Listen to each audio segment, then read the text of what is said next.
నా ప్రాణాత్మ శరీరము అనండి. నా ప్రాణాత్మ శరీరము నీకే అర్పించుచున్నానయ్యా, నీకే. మరొకసారి, నా ప్రాణాత్మ శరీరము నా నీకే అర్పించుచున్నానయ్యా, నీకే అర్పించు. నీ ఆత్మవరములతో అగటది, నీ ఆత్మవరముల నన్నభిషేకించుమయా,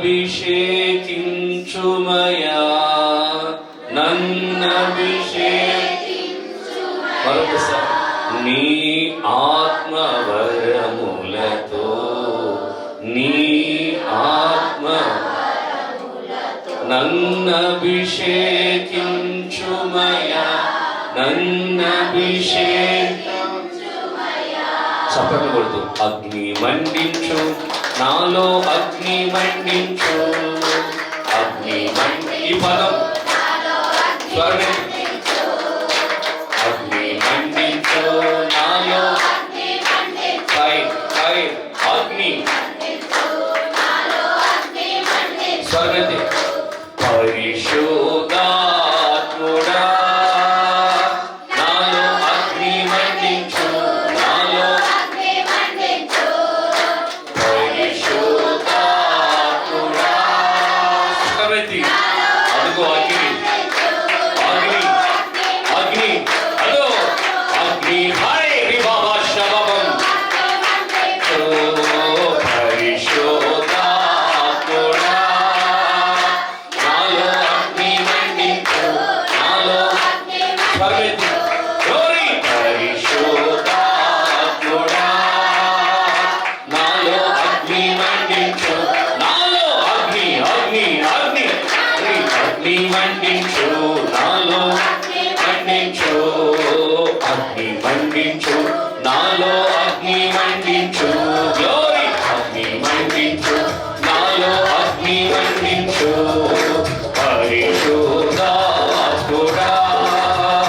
నాలో అగ్ని మండించు, నాలో అగ్ని మండించు, పరిశోధా అగ్ని మండించు, నాలో మండించు, అగ్ని మండుచుంది పొద కాలిపోలేదుగా, అగ్ని మండుచుంది పొద కాలిపోలేదుగా, అగ్నిలో ఉంది నీవు మోషేను దర్శించినావి, అగ్నిలో ఉంది నీవు మోషేని అదిగో అగ్నితో అగ్ని, అగ్ని మండించు, నాలో అగ్ని మండించు, అగ్ని మండించు, నాలో పరిశోధాత్ముడా హరి బాబా నాలో అగ్ని మండించు, పరిశోధ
నాలో అగ్ని మండించు బాబా.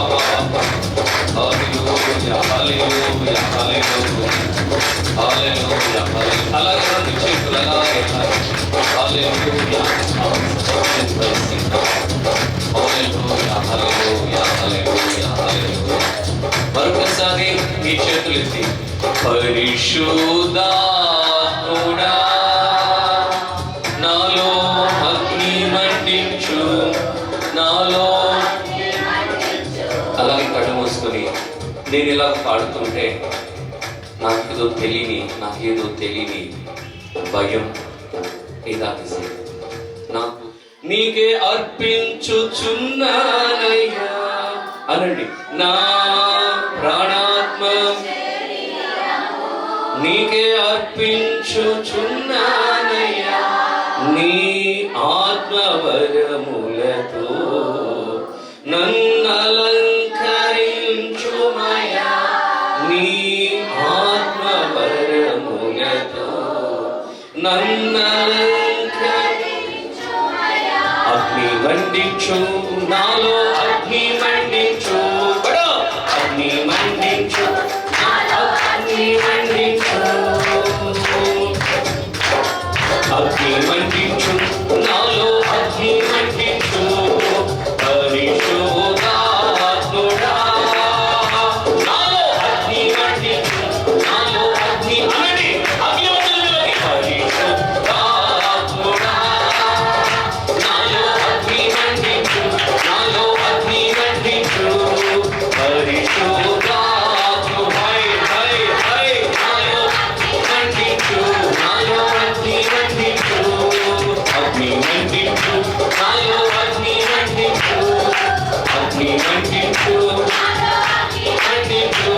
ప్రాణాత్మ శరీరము నీకే అర్పించుచున్నానయ్యా ప్రాణాత్మ శరీరము నీకే అర్పించుచున్నానయ్యా నీ ఆత్మవరములతో నన్ను అలంకరించుమయా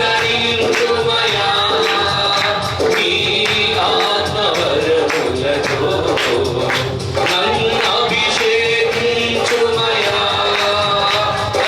అగ్ని మండించు నాలో అగ్ని అగ్ని అగ్ని అగ్ని ఓ పరిశుద్ధాత్ముడా నాలో అగ్ని మండించు నాలో అగ్ని మండించు పరిశుద్ధాత్ముడా నాలో అగ్ని మండించు నాలో అగ్ని అగ్ని అగ్ని అగ్ని పరిశుద్ధాత్ముడా నాలో అగ్ని మండించు నాలో బాబా అగ్ని మండించు నాలో అగ్ని మండించు అగ్ని మండించు నాలో మండించు.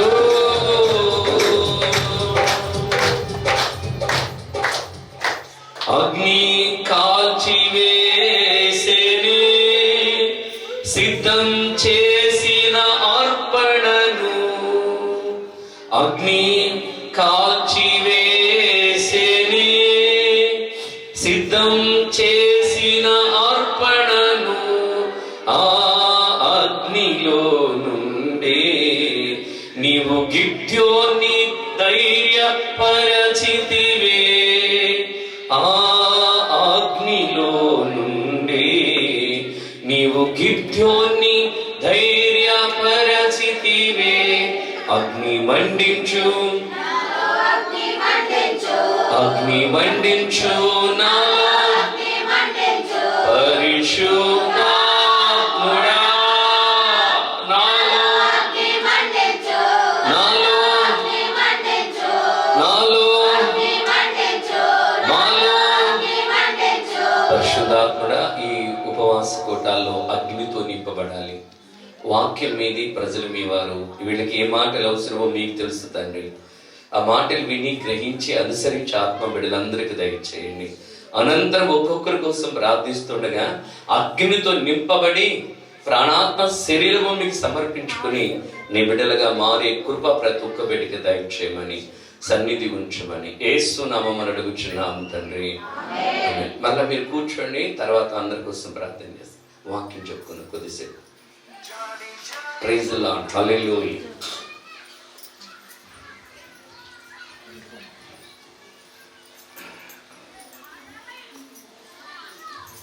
బైబిల్ ఉన్న వాళ్ళందరూ సామెతల గ్రంథము 3వ అధ్యాయము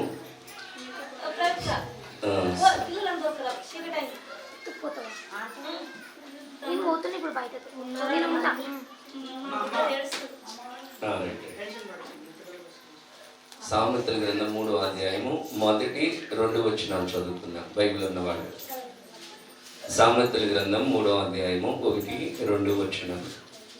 పేజీ నెంబర్ 532. నా కుమారుడా, నా ఉపదేశమును మరువకుము, నా ఆజ్ఞలను హృదయపూర్వకంగా గైకొనుము. అవి నీకు దీర్ఘాయువును సుఖజీవముతో కూడు గడుచు సంవత్సరములను శాంతిని నీకు కలుగచేయి. ఇప్పుడు నా వైపు చూడండి. ఇక్కడ జ్ఞాని అయిన సొలొమోను ఇలా మాట్లాడుతూ ఉన్నాడు. ఏమంటున్నాడంటే, నా కుమారుడా, నా ఉపదేశాన్ని మరవద్దు అని చెప్తున్నాడు. దేవుడు తన ప్రజలు ఏమని పిలుస్తున్నాడు? కుమారుడా లేక నా బిడ్డ అంటున్నాడు. దేవుడు మనల్ని ఏమని పిలుస్తున్నాడంట?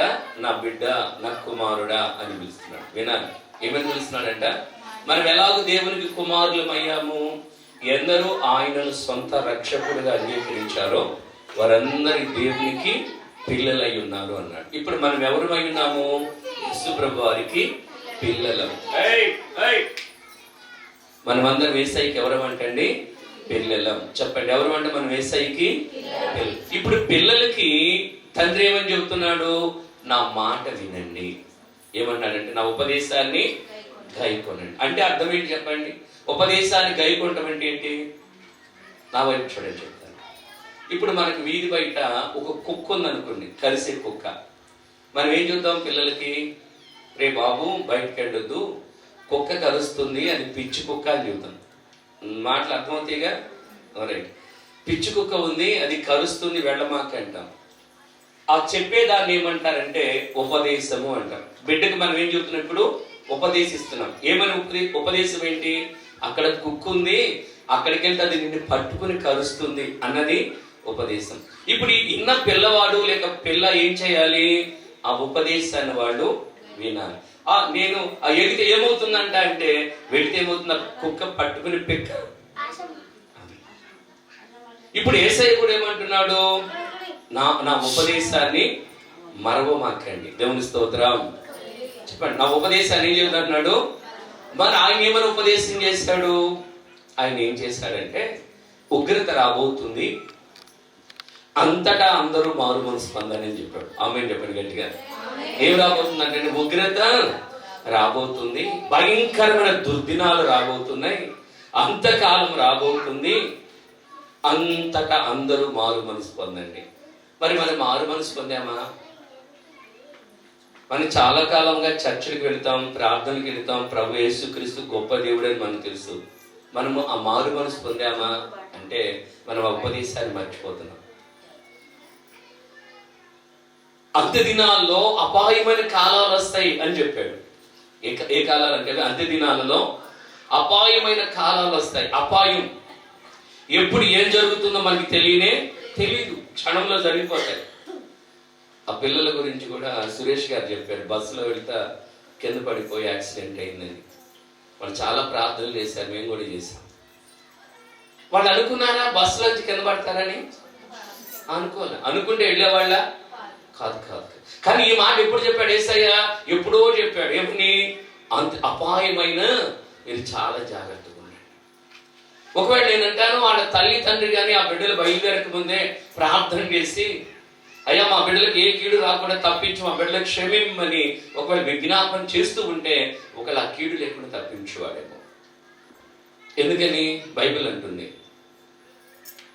నీ బిడ్డల ప్రాణం కోసం ప్రార్థించు. దేవుని స్తోత్రం కలుగును గాక. మనం ఏం చేస్తున్నాము? ఆ ఉపదేశాన్ని మర్చిపోతున్నాం. అమ్మలారా, నా కోసం ఏడవద్దు, మీకోసం, మీ పిల్లల కోసం ఏడవండి అంటాడు. ఇప్పుడు మన పిల్లల కోసం మన కోసం ఏడుస్తున్నామా, ప్రార్థన చేస్తున్నామా అంటే లేదు, చేయట్లా. ఇప్పుడు మనం ఏం చేసాం, ఉపదేశాన్ని మర్చిపోతున్నాం, కైకొంటలేదు మనం. అందుకని ఆ ఉపదేశాన్ని అన్నడం మరవద్దు. దేవుని స్తోత్రం కలుగును గాక. అందుకని మన జీవితంలో దేవుని ఉపదేశం ఏదైతే మనకు ఉపదేశించాడో ఎప్పుడుకి మర్చిపోకూడదు.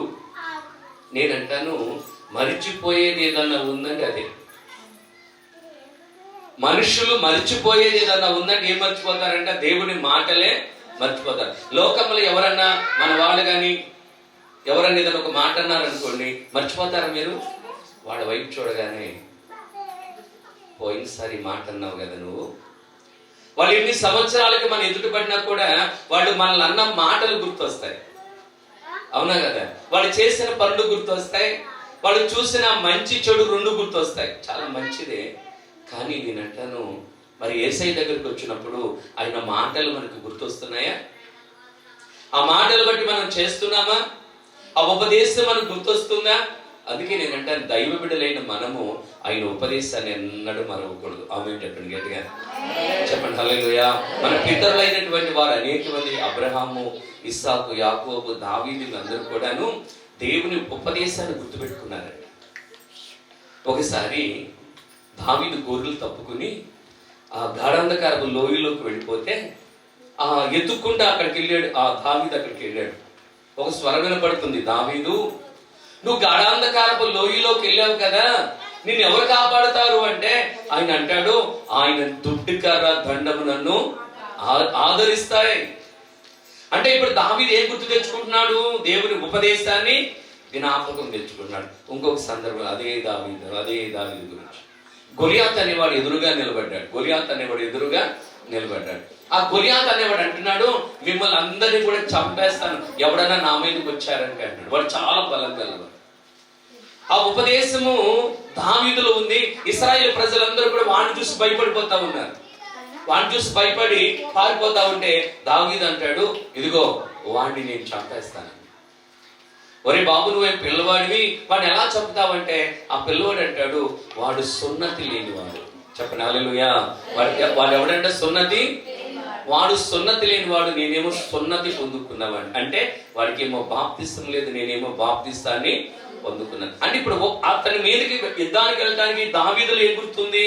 దేవుని ఉపదేశం గుర్తుంది. ఆమేన్ చెప్పండి గట్టిగా. ఉపదేశం గుర్తుంది కాబట్టి దావీదు జయించాడు. గొర్రెలు కాసుకునేవాడు రాజుగా మార్చబడ్డాడు. అందుకే దేవుడు అంటాడు, నా ఉపదేశాన్ని మనవద్దు. అంటే నేనేమంటానంటే, దేవుడు చెప్పిన ఏ వాక్యాన్ని మర్చిపోవద్దు. దేవుడు ఏదైతే చేయమన్నాడో, దేవుడు యేసుప్రభువు ఏదైతే మనతో చెప్పాడో దాన్ని ప్రతిరోజు మనం జ్ఞాపకం తెచ్చుకుందాము గాక. చెప్పండి హల్లెలూయా. మొదటిది ఏమన్నాడు? ఉపదేశమును జ్ఞాపకం తెచ్చుకోండి. ఉపదేశమును మరవద్దు. దేవుడు చేయమన్న ఏ పని కూడా మరవద్దు, ఉపదేశమును. రెండో మాట ఏమన్నాడు? దాన్ని హృదయపూర్వకంగా గైకొనండి. గైకొనటం అంటే అర్థం ఏంటి? దాని ప్రకారం మీరు చేయండి. నా ఆజ్ఞలు గైకొనండి. ఆజ్ఞ వేరు, ఉపదేశం వేరు. బాగా వినాలి. ఆజ్ఞ వేరు, ఉపదేశం వేరు. ఉపదేశం ఎలా ఉంటుందంటే, అయ్యా ఎల్లమ్మకు వెళితే కుక్క కలిసింది ఉపదేశం. ఆజ్ఞ, వెళ్ళావ కాళ్ళు ఇరుగుతాయి, ఇది ఆజ్ఞ. వెళ్ళొద్దు అన్నది ఆజ్ఞ. వెళితే ఇబ్బంది అన్నది ఉపదేశం. ఇప్పుడు దేవుడు అంటాడు, ఉపదేశాన్ని ఏమో జ్ఞాపకం చేసుకొని ఆజ్ఞనేమో అనుసరించండి. ఆమేన్ చెప్పు గట్టిగా. మరి మనం ఆజ్ఞను అనుసరిస్తున్నామా? దేవుడు కొన్ని ఆజ్ఞలు ఇచ్చాడు. వ్యభిచరించొద్దు, దొంగతనం చేయొద్దు, నరహత్య చేయొద్దు, అబద్ధములు ఆడవద్దు. ఇవన్నీ కూడా ఆజ్ఞలు. మనం అనుసరిస్తున్నామా? ఏది దేవుడు చేయొద్దని గట్టిగా చెప్పాడు దాన్ని మనం చేస్తున్నామా? చేయాలండి.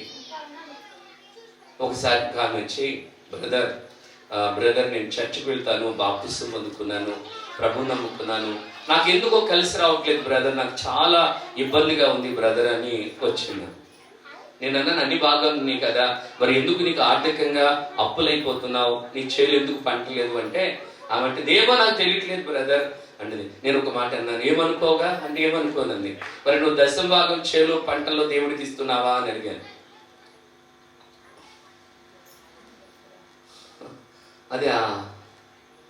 అది కూడా ఇవ్వాలా, నదాగ్ని కదా, నాకు ఇచ్చి నన్ను శోధించండి, మీ పంటలు తినే పురుగులు గద్దిస్తాను, మీ పంటలను ఆశోధిస్తానని ఉంది కదా. ప్రథమ ఫలం దేవునికి ఇవ్వాలి కదా అని నేను. ప్రథమ ఫలం ఎవరికి ఇవ్వాలంటండి? దేవునికి ఇవ్వాలి కదా, చర్చిలో వేయాలి కదా అంటే అలా కూడా చేయాలా? అదే కదా ఆజ్ఞ. అది నాకు ఇచ్చి నన్ను మీరు శోధించి. సరే, ఈ సంవత్సరం చేస్తాను బ్రదర్, నామేం చెప్పండి గట్టిగా. మరలా వచ్చే సంవత్సరానికి అది మిరపకాయలు వేస్తారనమాట. మిరపకాయలు మీకు వేస్తారు ఇటు మిరపలు. ఇక్కడ ఏం పంట పండితే కంకులేనా వడ్లేనా? మా మిరప పంట పండిదంట. మిరపకాయలు మొదటిది తీసి దేవునికి ఒక బస్తా ఇచ్చిందంట. చెప్తుంది బ్రదర్, చాలా పంట పండింది. ఎందుకని? ఆ ఆజ్ఞను అనుసరించి. అదే దేవుడు మనకి ఏదైతే దేవుడు ఇస్తానన్నాడో, దేవుడికి ఇచ్చిన వాటిని మనం ఏం చేయాలంటే, అది మనకి వరైనా ఏదైనా కంకులైనా ఏది పడినా మొట్టమొదటిది దేవుని సన్నిధికి ఇవ్వాలంట. అది ఆజ్ఞ. మనం కష్టపడి దాంట్లో దశమ భాగం ప్రథమ ఫలం ప్రతిష్టాపన ఎవరికి ఇవ్వాలంట? ఆజ్ఞది. దేవుని స్తోత్రం కలుగును గాక. చెప్పండి హల్లెలూయా. అంటే మనకి దేవుడు ఇచ్చిన ఆరోగ్యాన్ని బట్టి, మనకి దేవుడు ఇచ్చిన దాన్ని బట్టి మనం కూడా ఏమి ఇవ్వాలి? ఆజ్ఞను అనుసరించాలి. చెప్పండి. ఒకటి, ఉపదేశాన్ని మరవద్దు. రెండోది, ఆజ్ఞను అబద్ధం ఆడకూడదు, దొంగతనం చేయకూడదు, వ్యభిచారం చేయకూడదు, మందు తాగకూడదు, ఇంకా ఈ పాపిష్టి పనులను చేయకూడదు. చేయమన్నా చేయాలి. దేవుని స్తోత్రం కలుగును గాక. బాప్తిసం పొందుకోవాలి, రక్షణ పొందుకోవాలి, మన జీవితాలు యేసయ్యకు సమర్పించాలి, ఎలాగో చేయాలి అని ఆయన చెప్తున్నాడు. అయితే ఇప్పుడు మనం నేర్చుకునేది ఏంటంటే, మళ్ళీ అలా చేస్తే మాకేంటి లాభం? నేను ఉపదేశాన్ని మరవకుండా ఆలకిస్తాను, నిజంగానే నేను ఆజ్ఞ అనుసరిస్తాను, దేవుడి ద్వారా మాకేం కలుగుతుంది? మనుషుడికి మనసు ఎలా ఉంటుందంటే, మనుషుడికి ఏది మేలు లేకుండా ఏ పని చేయడు, లాభం లేకుండా ఏ పని చేయకూడదు కూడా. అవునా కదా? మీ పాస్టర్ గారు ఎందుకు కూటమి పెట్టాడు అంటే, ఆయనకు ఒక దర్శనం ఇచ్చాడు. ఈ ప్రాంతంలో అనేకమైన ఆత్మను రక్షించాలి. నేను వచ్చేటప్పుడు అదే చెప్తా ఉన్నాడు. అనేక మందిని గ్రామం అంతా కదిలించబడాలి. ఒక తపన అతనికి. ఒక చిన్న ప్రయత్నం చేస్తాను, కొన్ని కుటుంబాలన్నా బాగుపడాలి, కొన్ని కుటుంబాలన్నా బలపడాలి. చాలా ఖర్చుతో కూడింది ఇది. అయినా కూడా నేను పని చేస్తాను. చాలా దూరం నుంచి వస్తా ఉన్నాడు, కష్టపడతాను, కొన్ని కుటుంబాల కన్నా మేలు చేస్తాను. ఆమెను చెప్పండి గట్టిగా. ఏమి ఆశించి పాస్టర్ గారు ఇక్కడ కూటమి ఏర్పాటు చేశారంటే, మీ కుటుంబాలు, అనేక కుటుంబాలు బాగుపడాలి, దేవుని దగ్గరికి వెళ్ళాలి. ఆమెను చెప్పండి గట్టిగా. మీరు ఉదయాన్నే పనికి వెళ్ళి చేయొద్దండి. ఎవరైనా పనికి వెళ్తారు కదా, డైలీ పనికి వెళ్తారు కదా, మీకు వెళ్తే కూలి ఇస్తారు. పనికి ఎందుకు వెళ్తున్నాం మనం? కూలి కోసం. కూలి ఇవ్వకపోతే పనికి వెళ్తామా? కూలి అంటారా, ఇంకేమన్నా అంటారా? కూలి ఏమన్నా పని చేయమంటే ఏమంటాం? నేను రాను. ఎందుకు రాను? నేను పని చేస్తే కూలి నాకు ఇవ్వాలి. అలాగే జీతం, ఉద్యోగం చేస్తాం, జీతం ఇవ్వాలి. జీతం లేకపోతే పని. అలాగే మన దేవుని ఉపదేశం వింటూ ఆజ్ఞ అనుసరించడం వల్ల మనుషుడికి ఏం జరుగుతుందంటే 3 మేలు జరుగుతాయి. ఎన్ని మేలు అంటే 3 మేలు. ఒకటి, దీర్ఘాయుష్ ఇస్తాడంట. చెప్పండి కూడా దేవుని కనపరచు. చెప్పండి. మొదటి మేలు ఏంటంట? దీర్ఘాయుష్. మన కూడా ఆశీర్వదిస్తా అంటారు, దీర్ఘాయుష్ మానుభవ అంటారు. అంటే అర్థం ఏంటి చెప్పండి? 100 ఏళ్ళు నిండు 100 ఏళ్ళు బ్రతకాలి. మనిషికి ఎన్ని సంవత్సరాలు దేవుడు ఇచ్చాడు అమ్మా? మనిషికి బైబిల్ ప్రకారం మనిషి ఎన్ని సంవత్సరాలు బ్రతకాలని దేవుడు పెట్టాడు? ఎక్కడంది 100? 70, 80 అని ఎవరు చెప్పారు? కీర్తనకారుడు మోషే చెప్పాడు. మోషే ఎన్ని సంవత్సరాలు బ్రతికాడు? 120 సంవత్సరాలు బ్రతికాడు. ఎన్ని సంవత్సరాలు బ్రతికాడు? 120 సంవత్సరాలు. పాత నిబంధనలో మనుషుడు 100 సంవత్సరాలు, 900 సంవత్సరాలు బ్రతికాడు. ఆ తర్వాత మనుషుడు ఆయుష్కాలం తగ్గిపోయి ఎక్కడికి వచ్చిందంటే 120కి వచ్చింది.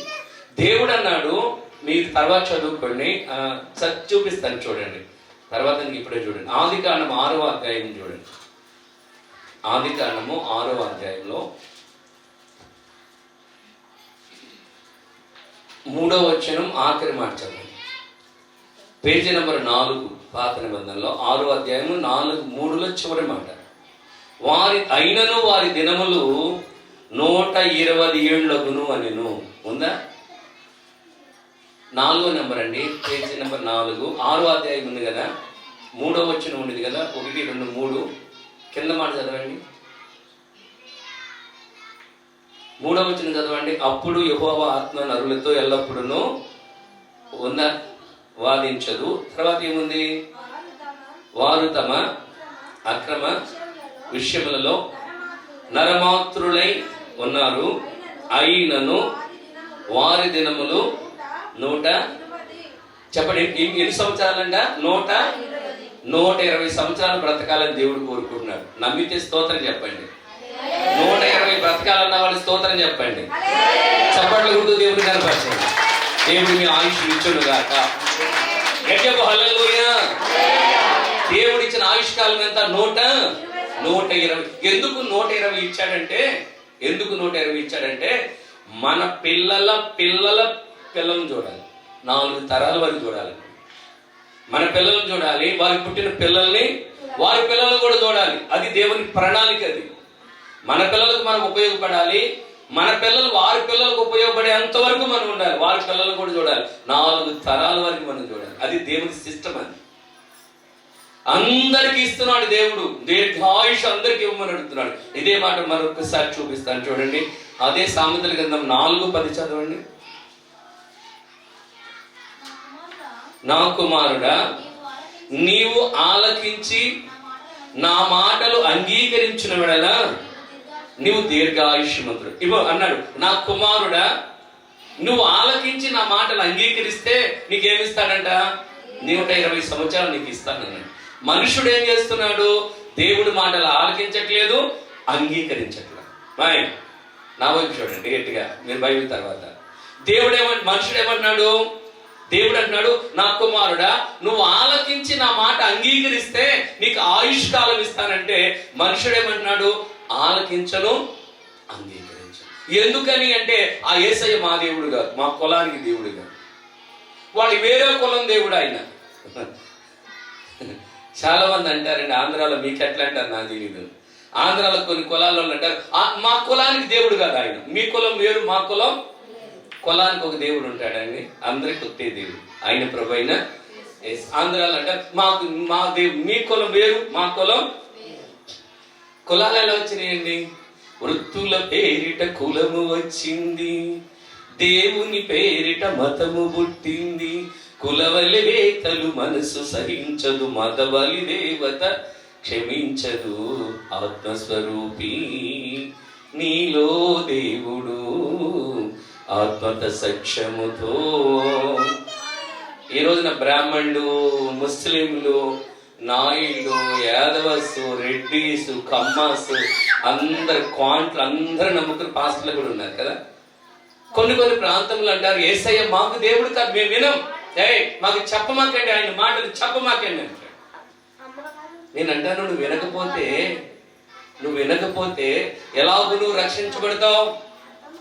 అందుకే నేను అంటాను, ఆయన మాటలు వినాలంటే మనం దేవుని స్తోత్రం. ఎవరి మాటలు వినాలంటే అండి? యేసయ్య మాటలు వినాలి. యేసయ్య ఎలా మాట్లాడతాడు? వాక్యం ద్వారా మాట్లాడతాడు. మాట్లాడు, వాక్యం ద్వారా మాట్లాడతాడు యేసయ్య. ఎలా మాట్లాడతాడంటే అండి, ఆది యందు వాక్యం ఉండే, వాక్యం దేవుడే. ఇప్పుడు మీతో ఎవరు మాట్లాడుతున్నాడు? నాలో ఉన్న యేసయ్య మీతో మాట్లాడతాడు. ఆమేన్ చెప్పండి గట్టిగా. ఇప్పుడు నా ఉపదేశముని వినాలి, దేవుని మాటలు వినాలి. దేవుని మాటలు వినటమే కాకుండా రెండోది ఏమన్నాడు? అంగీకరించాలి. అంగీకరించడం అంటే ఒప్పుకోవాలి. దేవుని మాటలు వినాలి, రెండోది ఏం చేయాలి? దాన్ని అంగీకరించాలి. అంగీకరించడం అంటే ఇప్పుడు నేను చెప్పాను మీరు బాటిల్ తెచ్చుకోండి అని, ఆ మాటలు విన్నారు, వీళ్ళు వాళ్ళు బాటిల్స్ ని అంగీకరించాడు. ఏం చేస్తాడు? ఆ పని వాళ్ళు చేస్తారు. మరి ఈ రోజు మనం అంగీకరిస్తున్నామా దేవుని మాట? అంగీకరించడం అంటే మనం ఏదైతే మాట్లాడొద్దు అన్నాడో అది మాట్లాడకూడదు, ఏదైతే చూడొద్దు అన్నాడు దాన్ని చూడనే, ఏది వినొద్దు అన్నాడు దాన్ని విని, ఎక్కడికి వెళ్ళొద్దు అన్నాడు అక్కడికి వెళ్ళకూడదు, ఏది చెయ్యొద్దు అన్నాడు దాన్ని మనం, ఏది చేయమన్నాడు దాన్ని చేయాలి. చెప్పండి గట్టి హల్లెలూయా. దేవుని మాట అంగీకరిస్తున్నామంటే మనం ఏం చేయాలి? దేవుడు ఏది వద్దన్నాడు దాన్ని చేయకూడదు. ఆమేన్ చెప్పండి గట్టిగా. దేవుడు ఏది చేయమన్నాడు దాన్ని మనం చేయాలి. ఇప్పుడు భర్త అంటాడు, నువ్వు అక్కడ మీ ఇంటికి వెళ్ళదు, నేను వెళ్తానంటే ఏమంటాడు? నీకు నాకు ఎలాంటి సంబంధం అంటాడన్నా. హే నా ఇష్టం నాది అంటే ఏమంటాడు? గెట్ అవుట్ ఐసి, వెళ్ళిపో, మీ పుట్టింటికి వెళ్ళిపో అంటారన్న. అదే అంటారు మీరు కూడా. మాకు అక్కడ ఆంధ్రాలు అంటారు, మీ పుట్టింటికి వెళ్ళిపో, వెళ్ళిపో, నా మాట వినకపోతే నా ఇంట్లో నువ్వు లేకపోతే నాకు పోతే 4,000 వస్తాయి అంటారా? ఒక ఆమె నువ్వు పోతే 4 ఉంటే నువ్వు ఉంటే ఎంత పోతే అంట, పో వితంతు పెన్షన్ పెట్టుకుంటానంటుంది. ఆంధ్రాలో 4,000 ఇస్తున్నారండి. మీకు ఇక్కడ ఎంత ఇస్తున్నారు? ఇట్లేదా? 4,000. అసలు పొద్దున్నే వచ్చి తలుపు కొడతారు, అమ్మా డబ్బులు చెప్పరా బ్రష్ పో. ఎలా తయారయ్యారండి? మాకు అలా ఉండకూడదు. అట్లా అంటే అట్లాంటి కాపురాలు కానీ అలా అనకూడదు. ఎందుకని? అతడు మనకు భర్త కాబట్టి మన భర్త ఏది చేయొద్దో అది చేయకూడదు. అట్లాగే యేసయ్య ఏది తినొద్దు అన్నాడు, ఏది మాట్లాడొద్దు అన్నాడు, ఏది చూడొద్దు అన్నాడు, ఏది తాగొద్దా అది చేయకుండా మానుకుందుమగాక. కానీ మనుషుడు ఏం చేస్తున్నాడంటే తన ఇష్టం, దేవుడా నీ మాట నేను వినను గాని నా మాట నువ్వు విను. మనుషుడు ఎలా మారిపోయారు అంటే దేవుడి మాట మనుషుడు వింటలేదు, కానీ మనుషుడు మాట దేవుడు విన్నట్టుగా మార్చేశారు. అయ్యా నాకు ఈ సమస్య వచ్చి నా సమస్య తీర్చు, నా భర్తను మార్చు, నా బిడ్డలు మార్చు, నా కష్టాలు తీసేయి, నా రోగాలు తీసేయి, నా బాధలు తీసేయి, నాకు చెయ్యి అంటే ఆయన అంటాడు నీకు చేస్తా కానీ నా మాట కూడా నువ్వు విను. ఇప్పుడు దేవుని మాట మనం వినాలా, మన మాట దేవుడు వినాలా? ముందు మనము దేవుడి మాట విండి తర్వాత దేవుడు మన మాట. దేవుడు గొప్పవాడా మనం గొప్పవాడమా? ఇప్పుడు గొప్పవాడు మాట తక్కువ వాళ్ళు వినాలా, తక్కువ వాళ్ళు మాట గొప్పవాళ్ళు వినాలా? పెద్దవాళ్ళ మాట చిన్నవాళ్ళు వినాలి, చిన్నవాళ్ళ మాట పెద్దవాళ్ళు వినాలా? ధర్మ ప్రకారం పెద్దవాళ్ళ మాట చిన్నవాళ్ళమి. దేవుడు మనందరికన్నా గొప్పవాడు కాబట్టి ఆయన ఉపదేశం విందుముగాక. చెప్పండి హల్లెలూయా. ఇప్పుడు ఆయన ఏం చెబుతున్నాడు? మీకు దీర్ఘాయుష్ని ఇస్తాను. ఏమిస్తానంటే మనందరికి ఎన్ని సంవత్సరాలు దీర్ఘాయుష్ అంటే 120. ఇది అనొచ్చు, అదేం పాస్టర్ అయ్యారు మనుషులు 120 సంవత్సరాలు ఎవరు బతుకుతున్నారు ఇప్పుడు?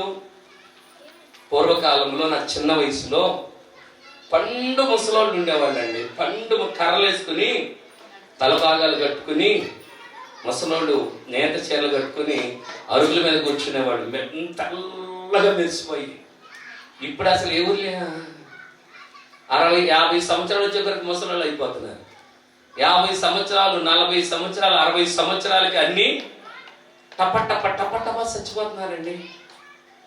ఎక్కడ చూసినా యవనస్తులు చచ్చిపోతున్నారండి. ఎక్కడ చూసినా కూడా మరణపు రేటు పెరిగి ఎవరు చనిపోతున్నారు? ఎక్కువ కుర్రోళ్ళే చనిపోతున్నారండి. దేవుడు అంటున్నాడు నా ఉపదేశం వింటే నీకు ఆయుష్ ఇస్తానని దేవుడు అంటే, మనుషుడు అంటున్నాడు నీ మాట వినను, నాకు ఇష్టం. మన ఇష్టం వల్ల కలిగే ఫలితం ఏంటో తెలుసా? కష్టం. దేవుని మాట వినకుండా దేవుని చిత్తము చేయకుండా మనుషుడు తన ఇష్ట ప్రకారం జీవించడం వల్ల మనుషుడు ఏం పొందుకుంటాడంటే ఆయుష్ కాలాన్ని తగ్గించుకుంటున్నాడు. ఏం తగ్గించుకుంటాడంటే అండి, ఆ మాట చూపిస్తాను చూడండి మీకు. పరిశుద్ధ గ్రంథములో నుండి ప్రసంగి గ్రంథం, సామెతల గ్రంథం పక్కనే ఉంటుంది చూడండి. సామెతల గ్రంథం ప్రక్కనే ప్రసంగి ఉంటుంది. దానిలో 7వ అధ్యాయము 17వ వచనం అనుకున్నాం. 19వ వచనం కదా, ఆగండి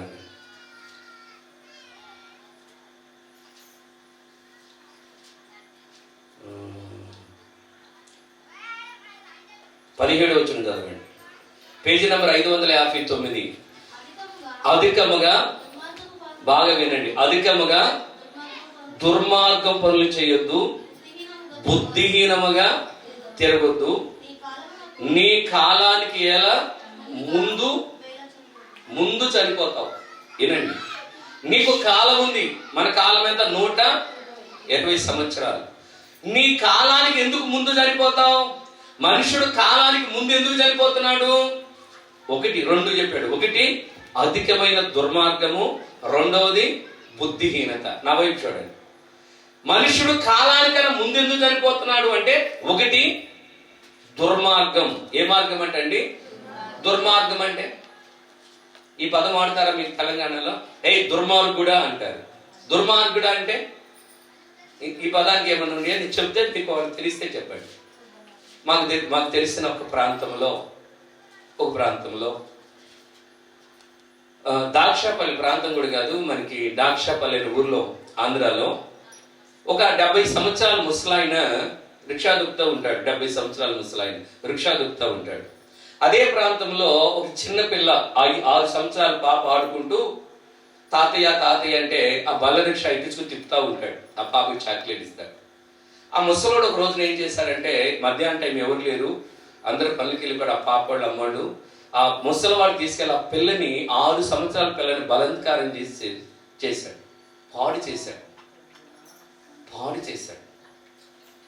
ఆ పిల్ల వయసు ఎంత, వీడి వయసు ఎంత? వాడిని ఏమంటారు? దుర్మార్గుడు. చెప్పండి, వాడిని ఏమంటారంటే అండి? దుర్మార్గుడు. ఆ ఊరు వాళ్ళందరూ అండి కొట్టి చంపి చెరువులో పడేశారు. కొట్టి చంపి 6 సంవత్సరాల పాపండి. వాడి కళ్ళు ఏమైనాయి? కామంతో లేరా అంటే ఇలాంటి దుర్మార్గులు. ఇంకొక సంగతి చెప్తాను. ఇంకొక ఊర్లో, ఆంధ్రాలోని, ఇది కూడా నేను పేపర్లు చదివాను. భార్యాభర్తలు పోట్లాడుకుని వాళ్ళకి 4 ఆడపిల్లలు. మాకు ఆడపిల్లలు అంటారు, మీకు బిడ్డలు అంటారు కదా, 4 బిడ్డలు. ఆ భార్య వాడి తాగుడు బాగా తాగుతుంటే గొడవపడి పుట్టింటికి వెళ్ళిపోయింది. వాడితో నేను ఏగలేదని పుట్టింటికి వెళ్ళిపోయింది. వాడు తాగొచ్చి భార్యను కొడతా ఉంటాడు, అనుమానిస్తూ ఉంటాడు. వాడు భార్య వెళ్ళిపోతే పెద్ద పిల్ల అంటే పెద్ద బిడ్డ, నానంటే బాగా ఇష్టం ఆ బిడ్డకి. ఆ బిడ్డ కొంచెం వయసు వచ్చింది. వాళ్ళ అమ్మ వెళ్ళిపోతాను, అమ్మ ఎల్లమ్మకు నాన్న ఒక్కడే ఎట్లాగూ తాగి భోజనం ఎట్లాగూ నేను ఉంటాను, నువ్వు పోమంది. ఆ తల్లిదండ్రులు నువ్వు కూడా వచ్చాయమ్మా, వాడు దుర్మార్గుడు వచ్చేయమంటే ఆ పెద్ద బిడ్డ పోలేదు, అక్కడే ఉంది. నాన్నకి భోజనం వండి పెడతా, నీళ్లు కాచిస్తా, తాగిపోతుడికి చేస్తా ఉన్న. నాన్నగారిని బాగా ఇష్టం ఆ పిల్లకి. ఒక మధ్యరాత్రి బాగా తాగొచ్చి బయట పడుకున్న పిల్లను పాడు చేశాడు. వాడిని ఏమంటారు? దుర్మార్గుడు. చెప్పండి, దుర్మార్గత అంటే ఏంటో మీకు చెప్తున్నాను. వాడు ఏమంటారండి? ఏంటి వాడికి? కామంతో వాడి కళ్ళు ఏమైపోయినాయి? కమ్మిపోయినాయి. వాడిని ఏమంటారు? దుర్మార్గుడు. లేరా అండి ఈ రోజున దుర్మార్గులు అనేక మంది? మరి అధిక మరణాలు ఎందుకు వస్తున్నాయి? మనిషి మరణ కాలంలో ఎందుకు చనిపోతున్నాడు?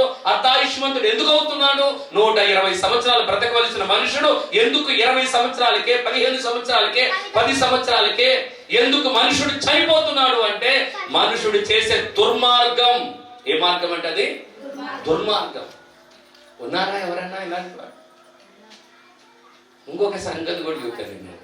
లేక వాళ్ళకి పెళ్ళైన తర్వాత 15 సంవత్సరాల తర్వాత ఒక అబ్బాయి పుట్టాడు. వాళ్ళకి 15 సంవత్సరాలకి పెళ్ళైన తర్వాత 15 సంవత్సరాల ముందే వాడిని చాలా జాగ్రత్తగా పెంచారు. వాడు కడుపు పేదవాళ్ళు, లేని వాళ్ళు, వాళ్ళిద్దరు భార్యాభర్తలు ఇద్దరు. రూపాయి సంపాదించుకున్న పిల్లవాడిని పెంచి గారాభంగా పెంచి పెద్ద చేశారు. వాడికి 13, 14 వచ్చేసరికి వయసు అంతా కూడా అయిపోయింది, ముసలోళ్ళు అయిపోయారు. వాడు 15 సంవత్సరాల నుంచి మందు తాగుతాడు, సిగరెట్లు కాలుస్తాడు. ఆ ముసలాన్ని ఎగిరెగిరి తంతున్నాడు. ఎవరినండి?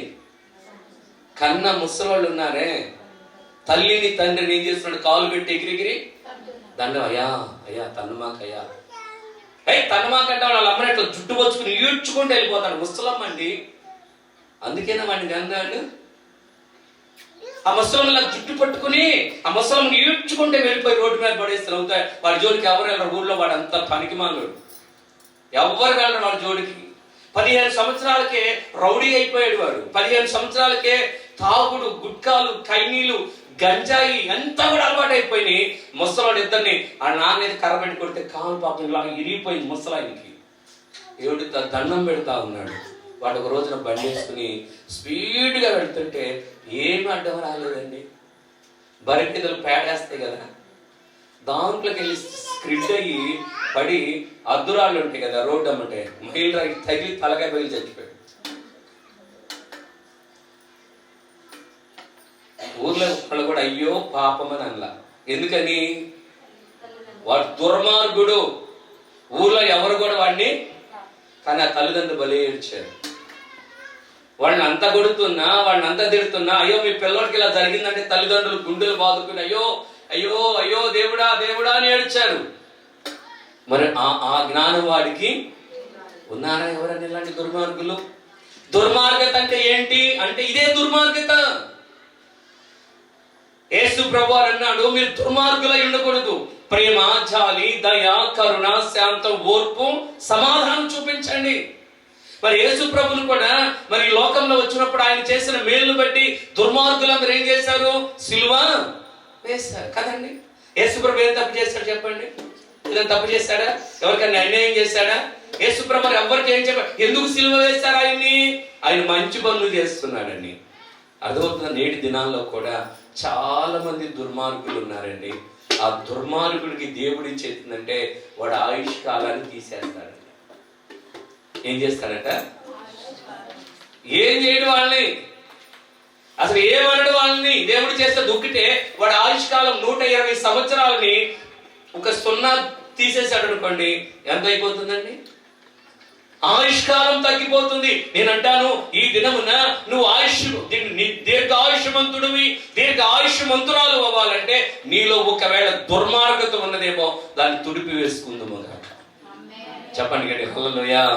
ఒకవేళ మనలో కూడా ఏదైనా దుర్మార్గత ఉన్నదేమో, మనం కూడా ఒక దుర్మార్గంగా ఆలోచిస్తున్నామేమో, ఎవరికైనా అన్యాయం చేస్తున్నామేమో, తెలిసి ఎవరికైనా మనము ఇబ్బంది కలగజేస్తున్నామేమో, దాన్ని మనం జాగ్రత్తగా చూసుకోవాలండి. అందుకే యేసు ప్రభు సంఘాలు ఏర్పరిచింది. చర్చి ఎందుకు చెప్పండి? చర్చి ఎందుకు? అనేక మంది మనుషులు మంచివాళ్ళగా మార్చడానికి. అర్థమైందా? చర్చి ఎందుకు మీకు? ఈ ఊరికి, మీ ఊర్లో ఎవరు దుర్మార్గులు కాకుండా, మీ ఊర్లో ఎవరు కూడా ఒకవేళ అలాంటి దుర్మార్గత లేకుండా మంచి వాక్యం అందిస్తూ మిమ్మల్ని మంచి మనుషులుగా మార్చి మీ కుటుంబాలు కట్టబడి మీరు క్షేమంగా సుఖంగా సంతోషంగా ఉండటానికి దేవుడు అనుగ్రహించిన గొప్ప స్వస్థత నిలయం, రక్షణ నిలయమండి చర్చ్ అంటే. దేవుని స్తోత్రం. చర్చ్ అంటే సామాన్యమైనది కాదు. దేవుడు మనందరిని ప్రేమించి మీ అందరి కుటుంబాలు బాగుపడి మీరు జీవితాలు ఆస్వాదించబడటానికి ఏర్పరచబడిన ఒక దేవాలయం ఇది. ఎందుకు ఏర్పరచాడు చర్చి? మనం ఏదో కూర్చుని పాడుకుని స్తుతించి పాటలు పాడి భోజనాలు తినడానికి కాదు ఇది.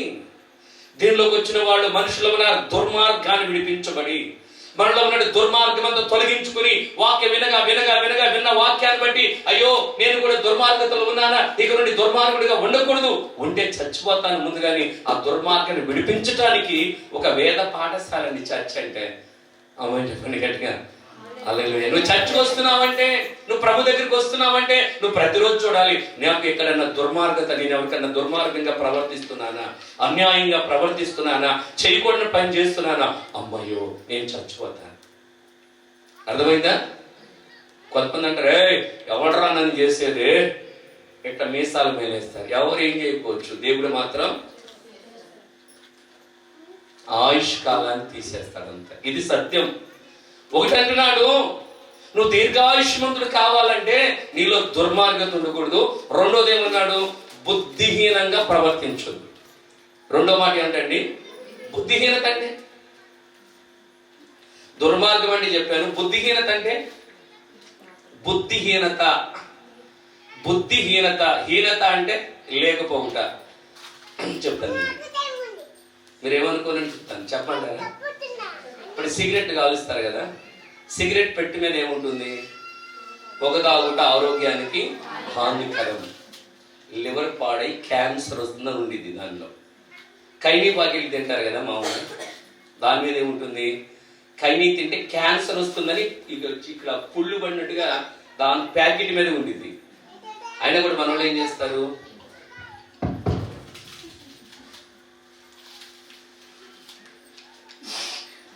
అంటే వీళ్ళు ఏమనాలి అంటే, వాళ్ళ ఇష్టం వాళ్ళు తింటారండి, మన సొమ్మ వాళ్ళు తింటారు.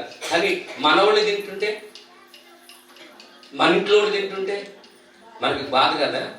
అది తినేవాళ్ళు ఏమనాలి ఇప్పుడు మనం? అరే రే బుద్ధి లేదరా, అరే ఏందిరా పని.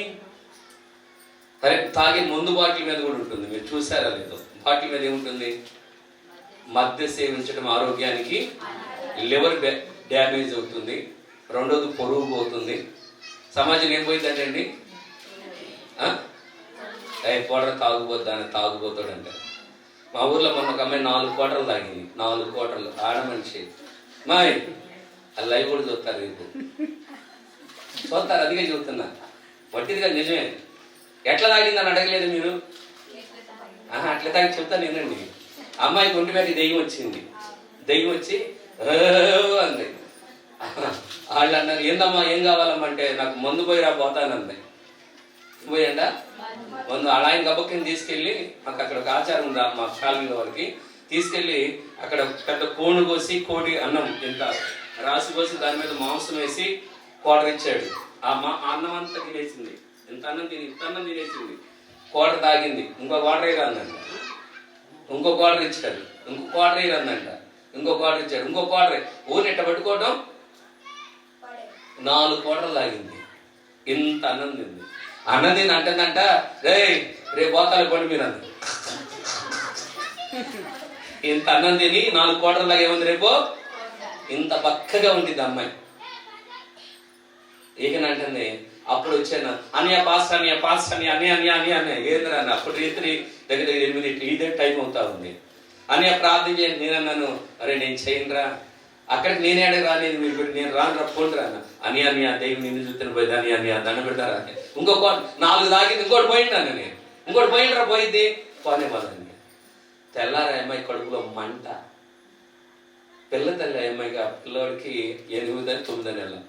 పచ్చి మందు తాగింది కదా, కడుపులో మంట మంట నీరసం. 4 సెలైన్లు పెట్టేది తెల్లారి. ఇప్పటికి ఇంక కోరుకోరా. వెళ్ళి చెప్పాను తెల్లారే, బుద్ధి లేని వాళ్ళారా. ఇంకా మీరు ఎక్కడున్నారు అజ్ఞాన కాలంలో? దయ్యాలు భూతాలు పోవాలంటే యేసు నామంలో పోతారా? మందు పోస్తేనో చికెన్ పెట్టే పోతే బుద్ధి లేని పనులు ఎందుకు చేశారా? రేపు మందు ఇచ్చారు, ఒకటి తాగింది, 4 క్వార్టర్లు ఫుల్ బాటిల్ తాగి ఆడ నుంచి కడుపులో మంటలని తెలుసు కదా, ఎందుకు చేశారంటే అన్నారు పోయిద్దని. హ్యాండ్ పోయిద్దండి. ఇవాళ మందు తాగితుంది, రేపు ఇంకోటి ఇస్తావా? ఇస్తారా? ప్రాణవాడికి ఇస్తావా? బుద్ధి ఉందా బుద్ధి లేదా అని అడిగితే అన్నారు బుద్ధి లేదు, బుద్ధి తప్పు, చర్చికి రండి. ఇంకా వస్తున్నారు చర్చికి. దేవుని స్తోత్రం. అంటే నేనంటాను, ఒక మనుషుడు ఆయుష్కాలం ఎందుకు తగ్గిపోతుంది? బుద్ధి లేని పనులు. నేనంటాను, ఇంకో క్వార్టర్ తాగితే మనిషి చచ్చిపోయేది బతికేదా? ఖచ్చితంగా చచ్చిపోయేది. ఏమండి? ఖచ్చితంగా. ఇప్పుడు మనమేలా ఉన్నాం? మన బుద్ధి గలవారుగా ఉన్నామా? మన ఆరోగ్యాన్ని మనమే పాడు చేసుకుంటున్నామా? మన ఆరోగ్యాన్ని మన చేతులారా నాశనం చేసుకుంటున్నామా?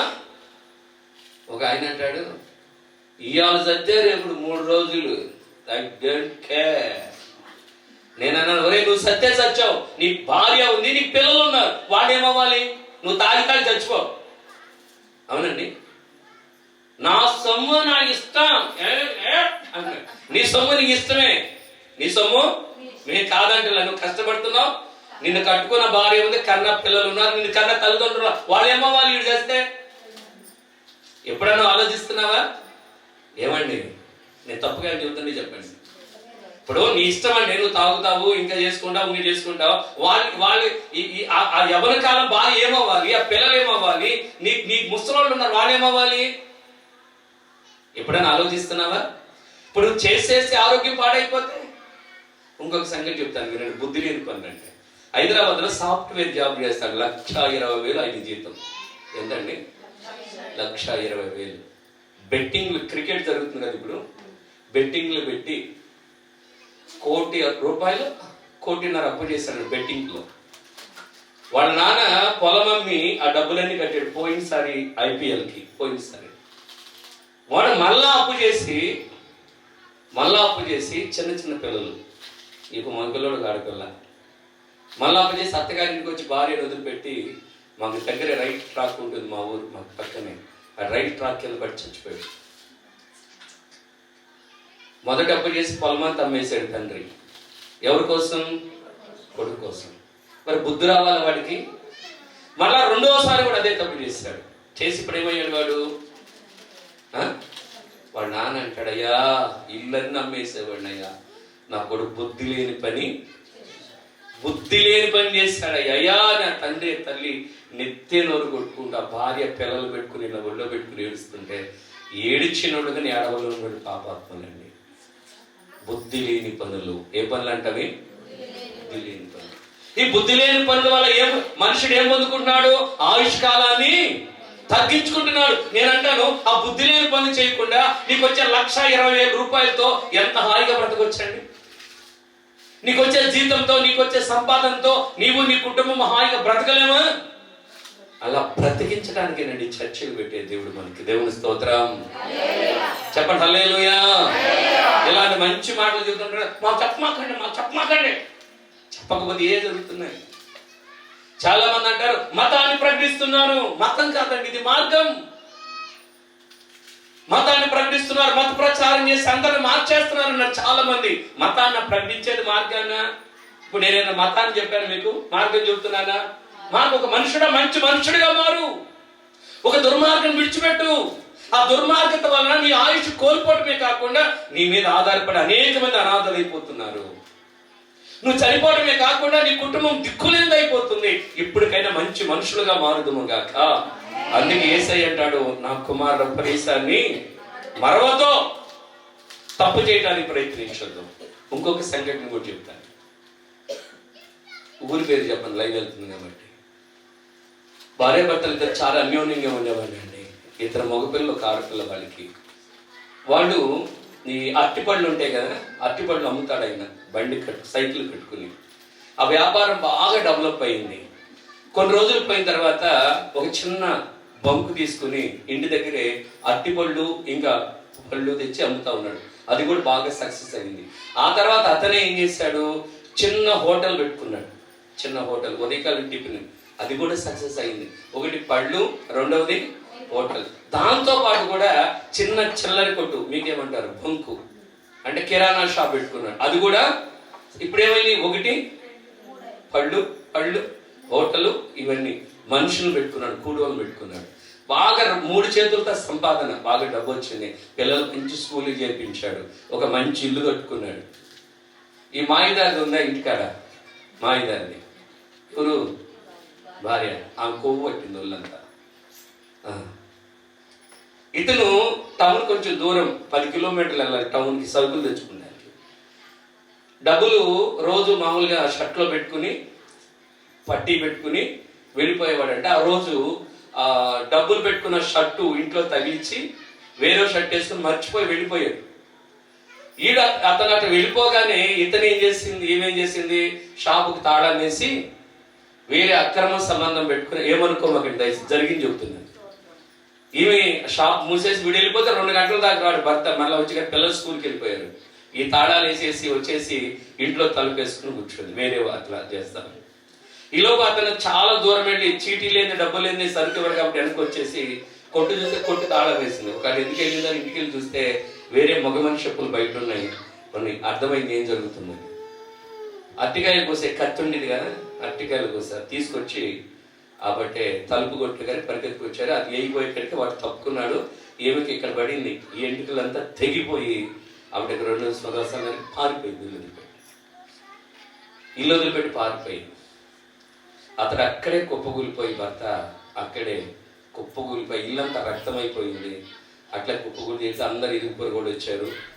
ఇల్లు వదిలిపెట్టి పారిపోయింది.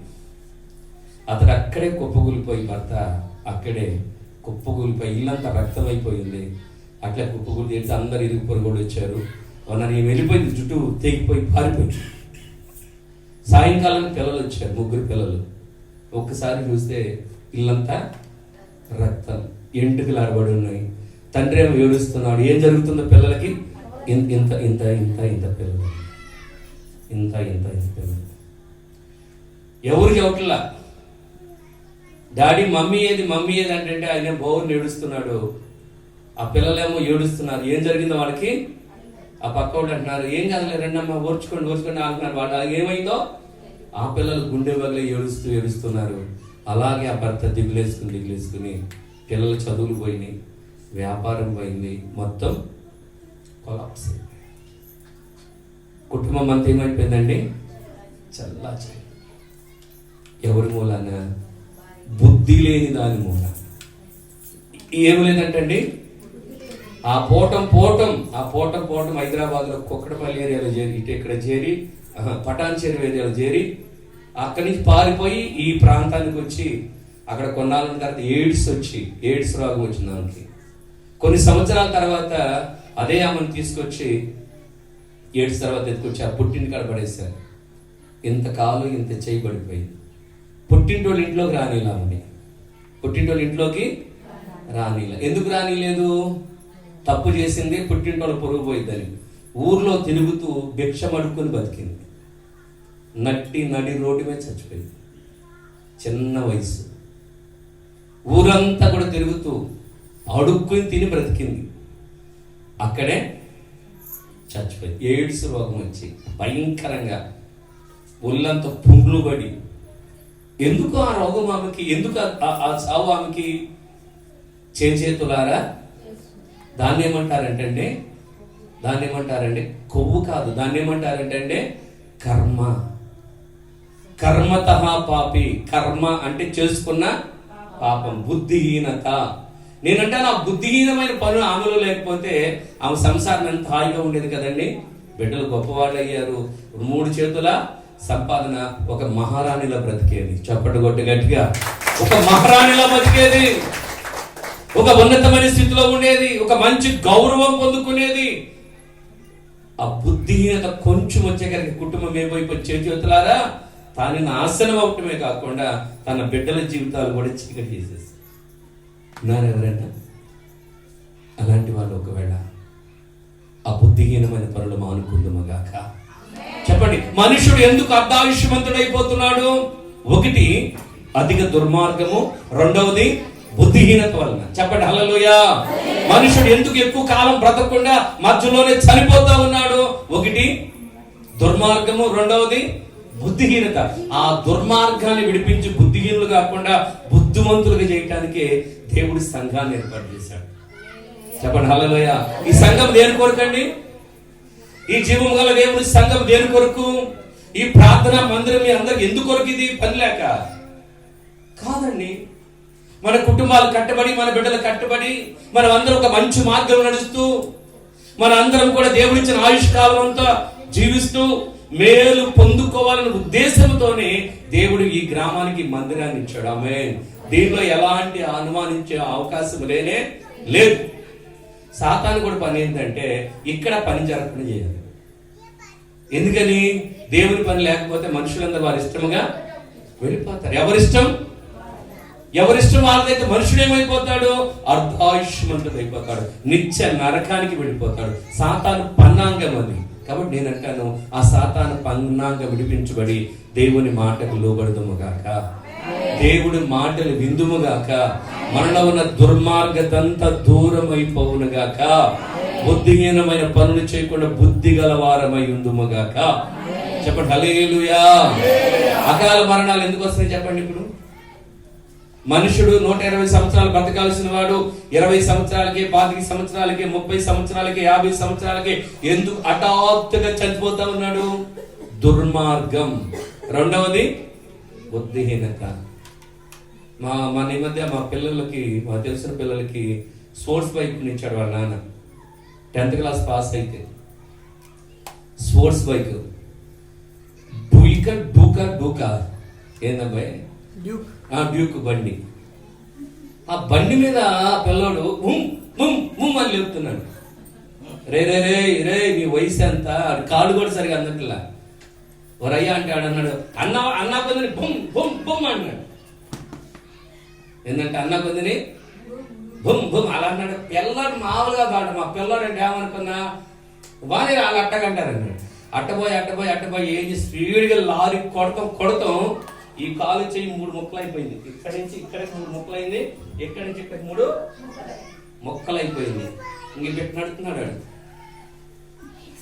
ఈ కాలు ఇట్ట ఈ కాలు తెగించుకుంటా. వాడి వయసు ఎంత? దగ్గర 16-17 సంవత్సరాలు.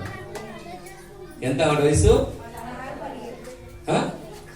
అలా అని అంటాడు. దేవుడు అనేవాడు ఉంటే చూడంట అసలు ఎందుకు దగ్గర చెప్తాగా? నువ్వు చెప్పండి పాస్టయ్య, ఎవరంట మీరు చెప్పండి. నన్ను అంటాడు అలా. దేవుడు అన్నాడు ఎందుకు అన్యాయం చేయాలి మాకు? మేమన్నాం దేవుడు ఉన్నాడు కాబట్టి అంతలా బండి వద్దని చెప్పాము. ఏం చెప్పాం? ఆ బండి కొంటే కొన్నాం, అంత స్పీడ్ పోవద్దని కూడా చెప్పాం. విన్నావా? ఎవరి ద్వారా చెప్పించాడు దేవుడు? నా ద్వారా చెప్పించాడు. నీ ద్వారా ఇలాంటి వాడు పెద్దవాడు రే ఎవడు రాడు పామాకయ్యా అంటారనరా. ఎవరు మాట్లాడతారు ఇప్పుడు వాడితో? ఎవరు విన్నాడా? అంటే దేవుడు డైరెక్ట్ దిగొచ్చి మనతో మాట్లాడతాడా? లేదండి. దేవుడు మాట్లాడాలంటే దేవుని సేవకుల ద్వారా మాట్లాడతారు. దేవుని స్తోత్రం.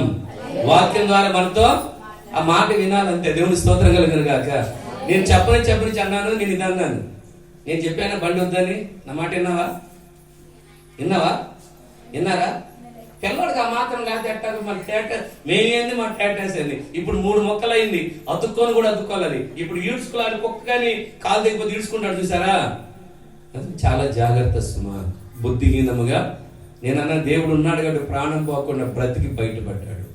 ఇప్పుడైనా బుద్ధి కలిగి ఉండండి. హల్లెలూయా చెప్పండి. ఇక్కడ నా మూల పాఠంలోకి రండి. బైబిల్ అంటుంది, ప్రభువైన యేసుక్రీస్తు వారు అంటున్నాడు, నా కుమారుడా నా ఉపదేశాన్ని మరొక నా ఆజ్ఞను హృదయపూర్వకంగా గైకొను. అలా గైకొంటే ఏమిస్తున్నాడు? మొదటిది దీర్ఘాయుష్. చెప్పండి నాకు దీర్ఘాయుష్ కావాలన్నావండి.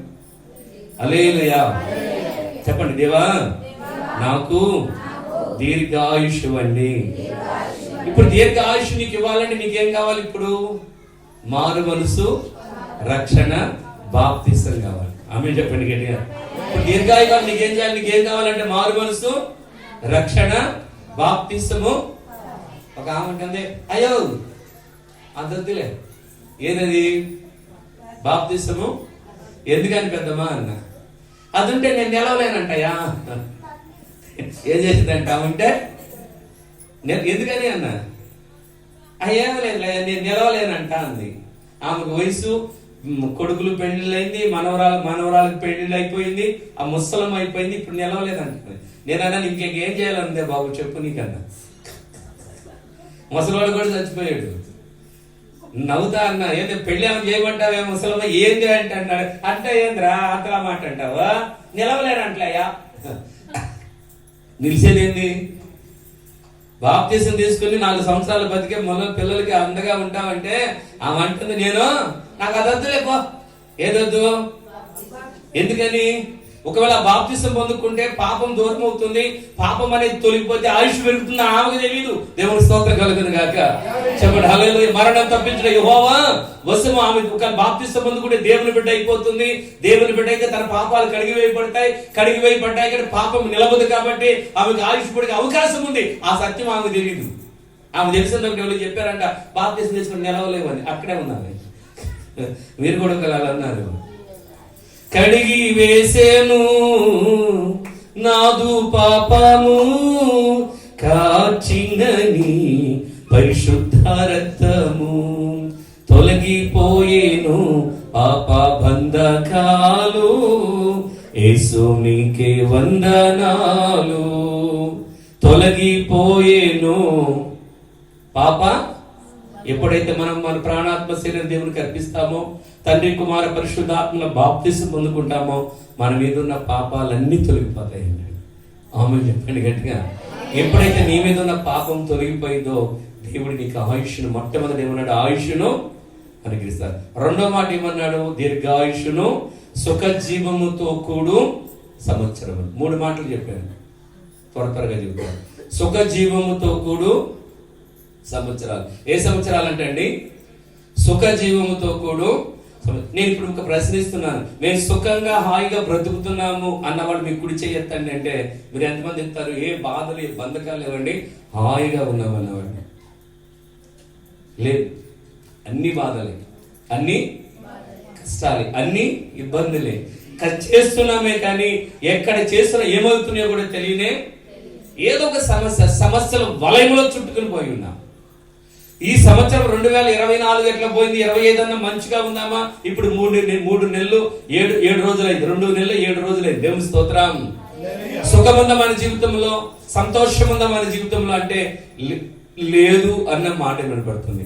అదే సామెతల గ్రంథంలో ఒక మాట అంటాడు చూడండి. అదే సామెతల గ్రంథం 1వ అధ్యాయము, త్వరగా చెప్తాను. 1వ అధ్యాయము ఆఖరి వచనం చూడండి.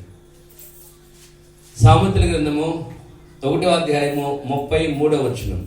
ఉపదేశం అంగీకరించువాడు సురక్షితంగా నివసించును, కీడు వచ్చనన్న భయం లేకుండా నెమ్మదిగా ఉంటాడంట. చెప్పండి, ఎలా ఉంటాడంటే అండి? ఉపదేశాన్ని అంగీకరించువాడు సురక్షితంగా, కీడు వచ్చనన్న భయం లేకుండా వాడు ఎలా ఉంటాడంటే అండి?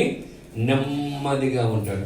అలాగే 119వ కీర్తన 165వ వచనం కూడా చదవండి. 119వ కీర్తన 165వ వచనంలో ఒక మాట అంటాడు చూడండి. అక్కడేమంటారంటే, ధర్మశాస్త్రము ప్రేమించువాడు ఎంతో నెమ్మది కలదు, వాడు తూలి త్రొట్టిల్లుటకు కారణమేమియో లేదు. ఇక్కడ అంటాడు, ఎవరైతే ధర్మశాస్త్రాన్ని ప్రేమిస్తారో, దేవుని వాక్యాన్ని ప్రేమిస్తారో వారికి ఎంతో నెమ్మది, ప్రశాంతంగా ఉంటాడు. దేవుని స్తోత్రం కలుగును గాక. చెప్పండి హల్లెలూయా. సుఖ జీవముతో కూడు సంవత్సరాలు, సుఖమును సంతోషమును అని బైబిల్ అంటుంది. నా కుడి చేతిలో సర్వ సుఖాలు కలవంటాడు దేవుడు. ఆమేన్ చెప్పండి గట్టిగా. దేవుడు కుడి చేతులు ఏమున్నాయి ఏంటండి? సర్వ సుఖాలు. దేవుడు మరొక పేరు ఏంటంటే సంపదలకు. నువ్వు ఎప్పుడైతే ప్రభువైన యేసుక్రీస్తును నమ్మి రక్షణకు నమ్మి నీ జీవితాన్ని దేవుని చేతుల్లో పెట్టుకుని నీ వాక్యానుసారంగా జీవిస్తావో, బైబిల్ అంటుంది ఆయన నీ స్థితిగతులన్నీ మారుస్తాడంట. ఆమేన్ చెప్పండి గట్టిగా. ఇంకొక రుజువు చూపిస్తాను చూడండి. యోబు గ్రంథము 8వ అధ్యాయము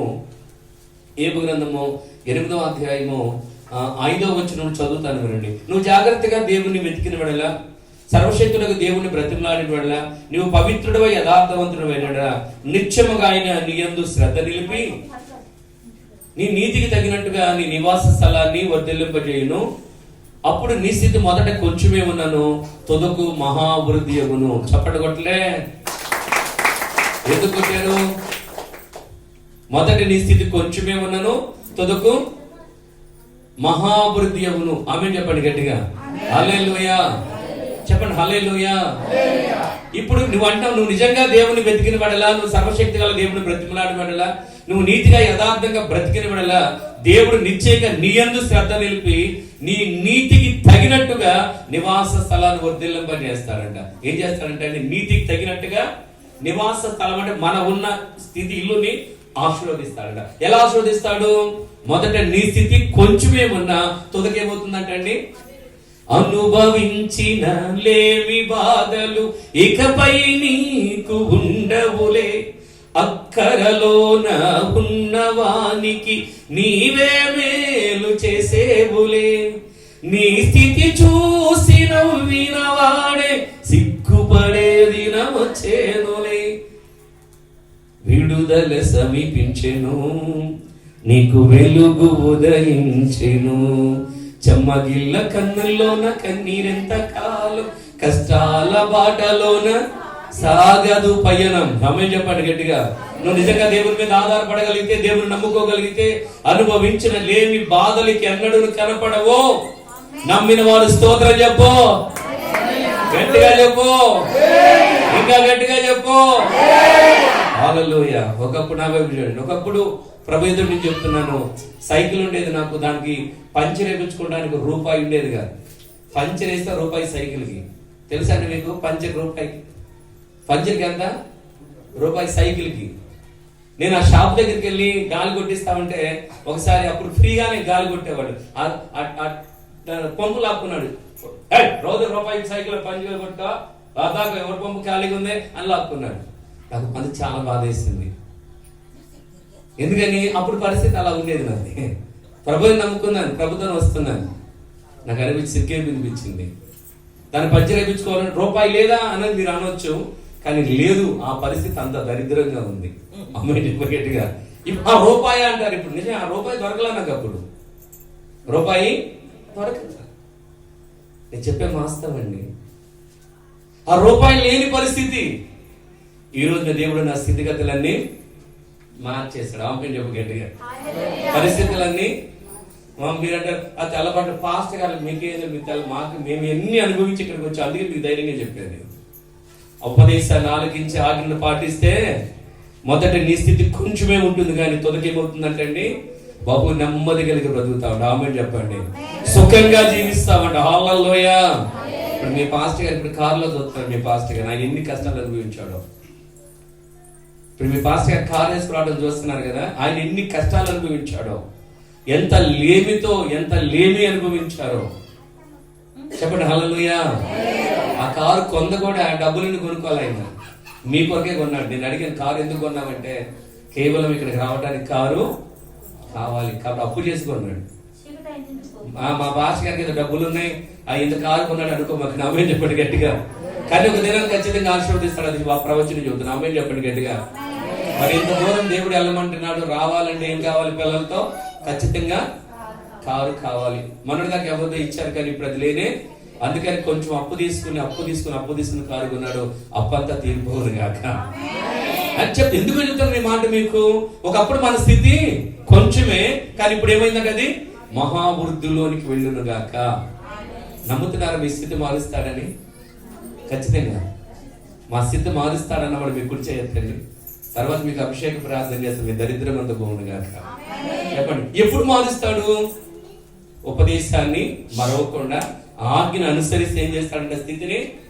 ఒక మాట నా మందిరంలో ఆహారం ఉన్నట్లు మీ దశమ భాగమంతయు నా సన్నిధికి తీసుకొచ్చి నన్ను శోధించండి, ఆకాశ వాక్యులు విప్పి పట్టజాలంత సమృద్ధిని మీకు ఇస్తాను అన్నాడు. అన్నాడా లేదా? అన్నాడు. ఇప్పుడు నువ్వు ఇస్తావా? అది మై సారేపతి పెదవరాలు మై రా, ఏంటి అయ్యా నాకు కొంచెం మంచి ఇస్తానయ్యా. ఆగు ఆ చేతిలో అప్పం కూడా తేమన్నాడు. ఆ మంది అయ్యా లేదయ్యా, ఈ రోజు కొంచెం మంది తిని చచ్చిపోవాలనుకుంటున్నాను అయ్యా అంటే ఆయన అంటాడు, దానిలోది మొదటిది నాకు, నువ్వు సావు నువ్వు బ్రతుకుతావు అన్నాడు. ఆమె గట్టిగా. ఆ పూటతో చచ్చిపోయేది ఆమె, ఆ పూటతో అయిపోయింది ఆమె. ఇక్కడ ఉపదేశం చెబుతున్నాడు, మై వెళ్ళి మొదటి అప్పం నాకు ఆజ్ఞయించాడు. ఆ మంది లేదు సార్, మా దగ్గరే పాస్టర్ గారు కొంచెమే ఉంది, అది తిని చచ్చిపోతామని. ఆయన అన్నాడు, నువ్వు సావు, మరలా భూమి మీద వర్షం పడి పంట పండి పిండి కొట్టి నీ కుండలో పోసేంత వరకు నీ తక్కువ కాదు, ముందు నాకు ఎత్తుకొచ్చి మొదటిది అన్నాడు. ఆజ్ఞ ఇచ్చాడు. ఆ ఆజ్ఞ పాటించింది, మొట్టమొదటి సేవకు ఇచ్చింది, ప్రార్థన చేశాడు, ఫలించింది. వర్షం పడేంత వరకు మరలా ఇత్తనం వేసి పంట ఇంటికి వచ్చే వరకు పిండి అయిపోలేదు, నూనె హాయిగా తిన్నారని ఉంది. ఆమె చెప్పండి గట్టిగా. ఎందుకని? ఆమె వాక్యాన్ని అనుసరించింది. ఈ రోజు నేను కూడా అంటాను, మనం ఆమె అంటే అవదు, కానీ నువ్వు వాక్యాన్ని నిజంగా అనుసరిస్తే నీ జీవితంలో కూడా అంత సమృద్ధిని చూసుదువు గాక. మున్ను పెన్నాడు చూడనంత సమృద్ధి దేవుడు నీకు ఇచ్చును గాక. నీ పట్ట పొలాలు దీవించును గాక, నీ పశువులు దీవించబడిన గాక, నీ రెక్కల కష్టాలతో ఆస్వాదించబడిన గాక. మూడో మాట, దేవుడు మాట వింటే ఒక మొదటిది దీర్ఘాయుషు, రెండవది సుఖజీవంతో కూడు, మూడోది ఏమన్నాడు? శాంతి. చెప్పండి, ఏదో మూడోది ఏంటంటే శాంతి. శాంతి అంటే అర్థం ఏంటి? ప్రశాంతత. చెప్పండి, శాంతి అంటే అర్థం ఏంటంట? ప్రశాంతత అంటే మనసుకు నెమ్మది. మనసుకి ఏంటంటే నెమ్మది. మేము ఇప్పుడు ఉంటున్న ఊర్లో దేవుడు ఇట్లాగే మీ పాస్టర్ గారు మమ్మల్ని వెళ్ళమంటే ఇస్తే ఒక ఇంట్లో అద్దుకున్నాము. ఒక ఇంట్లో పగలంతా కూడా ఎటువంటి వెళ్ళిపోయేవాళ్ళు పనులకి. సాయంకాలం అయ్యేకరికి అమ్మా భర్త తాగేది, భార్య తాగేవాళ్ళు. ఇద్దరు కానీ ఆ ఇంట్లో ఉన్న బట్టి సామాన్లు పెట్టుకుని కొట్టుకుంటా 12 అయ్యేది. ఆ బజార్లంతా గోలే, బజారంతా గోలే, గోల ఉండేది. మేము అనుకున్నవాళ్ళం పాస్ చేయను, వచ్చి ఏంటి ఎక్కడికి వచ్చాం? రేతి అసలు నిద్ర ఉండేది కాదు మాకు. ఎందుకని? కరెంటు పోతేనే ఎక్కడోళ్ళు అక్కడ కాముగా ఉండేవాళ్ళు. కరెంట్ ఉన్నంతసేపు భర్త, భార్య, పిల్లలు కొట్టుకుంటా గొడవ ఉండేది. మళ్ళీ పొద్దున్నే ఎవరి పనికి వాళ్ళు. నలుగురు కూడేయాలంటే ఏమంటారు దాన్ని? కుక్కలు కలుసుకున్నట్టేనండి. కనిపించేది ఎప్పుడు సమాధానం వచ్చిందో ఈ కుటుంబానికి. ఆమె చెప్పండి గట్టిగా. మనీలు ఎలా ఉన్నాయి? ఉదయకాలం మధ్యాహ్నం బాగున్నాయి, సాయంకాలానికి భర్త, భార్య, పిల్లలందరూ కూడి ప్రశాంతంగా ఉంటున్నారా?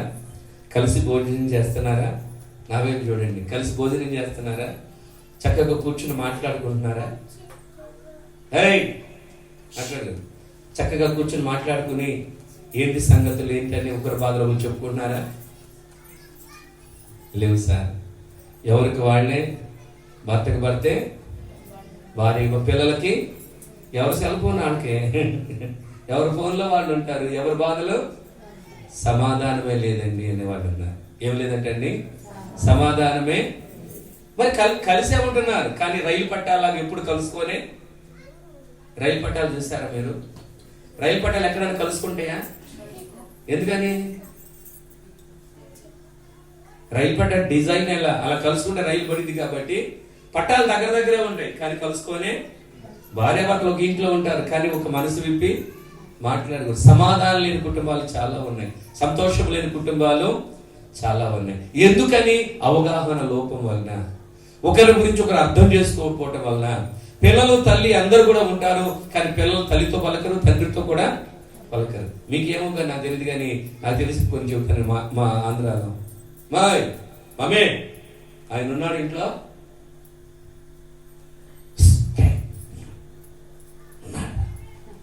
ఎవరాయన? వాళ్ళ నాన్నని వీడేమన్నాడు? ఆయన ఉన్నాడా? ఆయన ఏమండి పెంచి పెద్ద చేసిన ఆయన కొడుకు ఏమన్నాడు? ఆయన మీ ఆయనతో చెప్పు, డబ్బులు కావాలి, ఫీజు కట్టాలి రేపు. పిల్ల అంటుంది, బిడ్డ అంటుంది, మమ్మీ మీ ఆయనతో చెప్పు రేపు డబ్బులు. నువ్వు చెప్పవచ్చుగా, నేను పలకనలా ఆయనతో. ఉన్నారండి ఇలాగో. పల్లెటూళ్ళు చాలా బెస్ట్. యేసు రక్తమే హల్లెలూయా. పట్టణాలు ఎంత భయంకరంగా ఉన్నాయో. పల్లెటూరు 100 రెట్లు బెస్ట్. ఇంకా ఇక్కడ కూడా తయారవుతున్నారు పిల్లకాయలు. చాలా జాగ్రత్త. సమాధానం లేదు, శాంతి లేదు, ఐక్యత కుటుంబాలలో లేదు. నేనంటాను, యేసయ్య అన్నాడు, మీరు నా ఉపదేశాన్ని ఆలకిస్తే మీకు ఏమిస్తానంట? సమాధానం ఇస్తా, సంతోషం ఇస్తా, సమృద్ధినిస్తా. ఒకళ్ళకి చేయి చాపవు, నువ్వు ఇచ్చే స్థితిలో ఉంటావు. మూడవది, నీకు దీర్ఘాయుష్నిస్తా. ఇంతకన్నా ఏం కావాలండి? ఏమ్మా, ఇంతకన్నా ఏమైనా కావాలా? ఆయుష్నిస్తానన్నాడు, ఆరోగ్యం ఇస్తానంటున్నాడు, సుఖ సంతోషాలు ఇస్తానంటున్నాడు, సమాధానాన్ని. ఇదేగా మనం కూడా కోరుకునేది. చెప్పండి హల్లెలూయా. అయితే ఒక కండిషన్, మీరు పని చేయాలి. ఏం చేయాలి? మీరు నా బిడ్డలుగా మార్చుకోవాలి. చెప్పండి హల్లెలూయా. ఏం చేయాలంటండి? మీరు నా బిడ్డలుగా నా మాట వినాలి, నా చేతుల్లో ఉండాలి, బైబిల్ ప్రకారం నడవాలి. మతం మారండి అంటలా, మనసు మార్చుకోండి. మతం, నీ కులాన్ని మార్చుకోవద్దు, నీ పేరు మతం మారొద్దు, మనుషులు మారండి. ఆమేన్ చెప్పండి గట్టిగా. మారటం అంటే ఏంటి పాస్టర్ గారు అంటే, నీలో ఉన్న దుర్మార్గాన్ని, నీలో ఉన్న బుద్ధిహీనతను తీసివేయి. ఆమేన్ చెప్పండి. నువ్వు మనిషిగా మారు, మనిషిగా. అందుకే దేవుడు మనకు ఒక సేవకుని పంపింది ఇక్కడికి. హల్లెలూయా. ఒక సేవకుని ఎందుకు పంపాడు? ఈ చర్చి ఎందుకు కట్టాడు? నా బిడ్డలైన వారు అనేక మంది ఈ ప్రాంతంలో ఉన్నారు. వాళ్ళందరికీ సుఖంగా బ్రతకాలి. వాళ్ళందరూ ఎలా బ్రతకాలంట? నిండు 100 ఏళ్ళు బ్రతకాలి. వాళ్ళందరూ సంతోషంగా ఉండాలి. కాబట్టి సురేష్ అనబడుతున్న పాస్టర్ గారు, నువ్వు వెళ్ళి, ఈయనకన్నా చాలా మంది వచ్చి ఉంటారు ఇక్కడికి. వాళ్ళందరినీ సాతాను ఊదేది. ఏం చేస్తారు సాతాను? వాళ్ళని ఈయన ఊతానికి లేదు, ఈయనే ఊతాడు కదండి. యేసు రక్తమే హల్లెలూయా. ఎందుకు ఈయన ఊదలేదు? ఈయన ఆత్మ వరాలు కలిగిన వాడు, దేవుని శక్తితో నింపబడ్డాడు. ఆ పాస్టర్ కూడా మామూలు పాస్టర్గా, దేవుని అభిషేకం ఉన్న ఆమెలో. అల్లెలూయా. మనిషి పక్కగానే ఉంది, కానీ ఆత్మ బలం కలిగి ఉంది. ఆయన ఏమీ చేయలేదు. ఆమేన్ చెప్పండి గట్టిగా. హల్లెలూయా. మీరు పిల్లలు అనుకోవచ్చు, వాడు పిల్లలేం కాదు, దేవుళ్ళు గొప్పవాడు, బలం గలవాడు. దేవుని స్తోత్రం చెప్పండి హల్లెలూయా. వీళ్ళు మొత్తానికి వాడు వల్ల కాదు. ఎందుకు వల్ల కాదు? ఒక సాతాను కుతంత్రాలను ఎరిగిన వారు. హల్లెలూయా. అందుకే మంచి సేవకులు మీకు ఇచ్చాడు. నేను ఈరోజు మీతో చెప్పే మాట ఏంటంటే, మీరు దేవుని మాట వినండి. అమ్మ ఫ్యాన్ అండి, మీరు దేవుని మాట వినండి, దేవుని మాటకి లోబడండి, దైవ చిత్తాన్ని గ్రహించండి. రైట్, పైన హల్లెలూయా. స్తోత్రం. అది సంగతి. రైట్, నా వైపు చూడండి. అయిపోయింది, ముగిస్తున్నాను. ఇప్పుడు ఎందుకు ఈ చర్చ మీకు? నేను ఒక ప్రవచనం చెబుతాను వినండి. మీకు ఇంక చర్చ కానీ స్థలం కాకుండా స్థలం ఉందా చర్చికి? లేదా? కొత్త స్థలం కొనుక్కోవాల్సిందే. ఎందుకంటే ఇదంతా నిండిపోతారు కొద్ది రోజుల్లోనే. ఏంది నిజమే నేను చెప్పే మాట. మీరు ఎంతమంది ఉన్నారు? మగవాడు కూడా అంతమంది వచ్చేస్తారు. ఎందుకు వస్తారు చెప్పండి? ఇక్కడ దేవుడు తన సంచారం జరుగుతుంది కాబట్టి. ఆమేన్ చెప్పగలిగా. ఇక్కడికి వచ్చిన మీరు అందరు బాగుపడుతున్నారు కాబట్టి మీ జీవితాలు ప్రభావితం చెందుతాయి. అన్ని జనులు కూడా రాబోతా ఉన్నారు. ఆమేన్ చెప్పండి గట్టిగా. హల్లెలూయా. ఇవన్నీ మీ డైరీలో రాసుకొని పెట్టుకోండి. ఇవన్నీ మీరు డైరీలో ముందు మీరు మారండి, పరిపూర్ణ కండి. దేవుడు మిమ్మల్ని ఆశీర్వదిస్తాడు. మీరు ఎవరిని రామానక్కర్లా, మీరు ఎవరిని రామాని అడగక్కర్లా. మీరు చేసే ప్రార్థనలు పరలోకం వినబడుతూ ఉన్నాయి. ఆమేన్ చెప్పండి. దేవుడు మీ జీవితాలు మారుస్తాడు, మీ బ్రతుకులు మారుస్తాడు, మీ స్థితిగతులన్నీ మిమ్మల్ని చూసిన వారు ఆటోమేటిక్ వచ్చేస్తారు. మిమ్మల్ని చూసిన వారు ఏం చేస్తారంటే ఆటోమేటిక్ గా మీ దేవుడు గొప్పవాడు, మీ దేవుడు మీతో ఉండటం. మేము నిన్న మొన్నలాగా లేవు మీ కుటుంబాలు, మీరు కూడా నిన్న మొన్నలాగా లేరు. మీ స్థితిగతులన్నీ దేవుడు మార్చేశాడు. చెప్పండి హల్లెలూయా. చెప్పండి హల్లెలూయా. ఎందుకు నిన్న మొన్నలాగా ఉండవు? మళ్ళా చెబుతున్నా, ఉండటానికి వీలు లేదు. ఎందుకని? నేను దేవుని బిడ్డలుగా మార్చబడ్డారు కాబట్టి. మీరు దేవుడి సన్నిధిలో ఉన్నారు, ఆయన ఉపదేశాన్ని వింటున్నారు కాబట్టి దేవుడు మీకు దీర్ఘాయుష్ని ఇవ్వబోతా ఉన్నాడు. సుఖ జీవంతో కూడా సంవత్సరాల దేవుడు మీకు శాంతిని అనుగ్రహించవద్దు. కాబట్టి మనం చేయవలసింది ఒకటే, ఉపదేశాన్ని మరవద్దు. వాక్యాన్ని మాత్రం, ఏ వాక్యం అయితే విన్నాడో వాక్యానుసారంగా జీవించడం ప్రారంభించండి. దేవుడు గొప్ప దీవెన ఆశీర్వాదం మీకు ఇచ్చునుగాక. మరలా దేవుడి చిత్తమైతే మందిరం నిండిపోయినప్పుడు వస్తాం. ఎన్ని సంవత్సరాలు ఎన్నాళ్ళకి నిండాలి మీ మందిరం? అబ్బాయి కావాలి, అమ్మాయి కావాలి? ఏమో సంవత్సరానికి నిండాలి.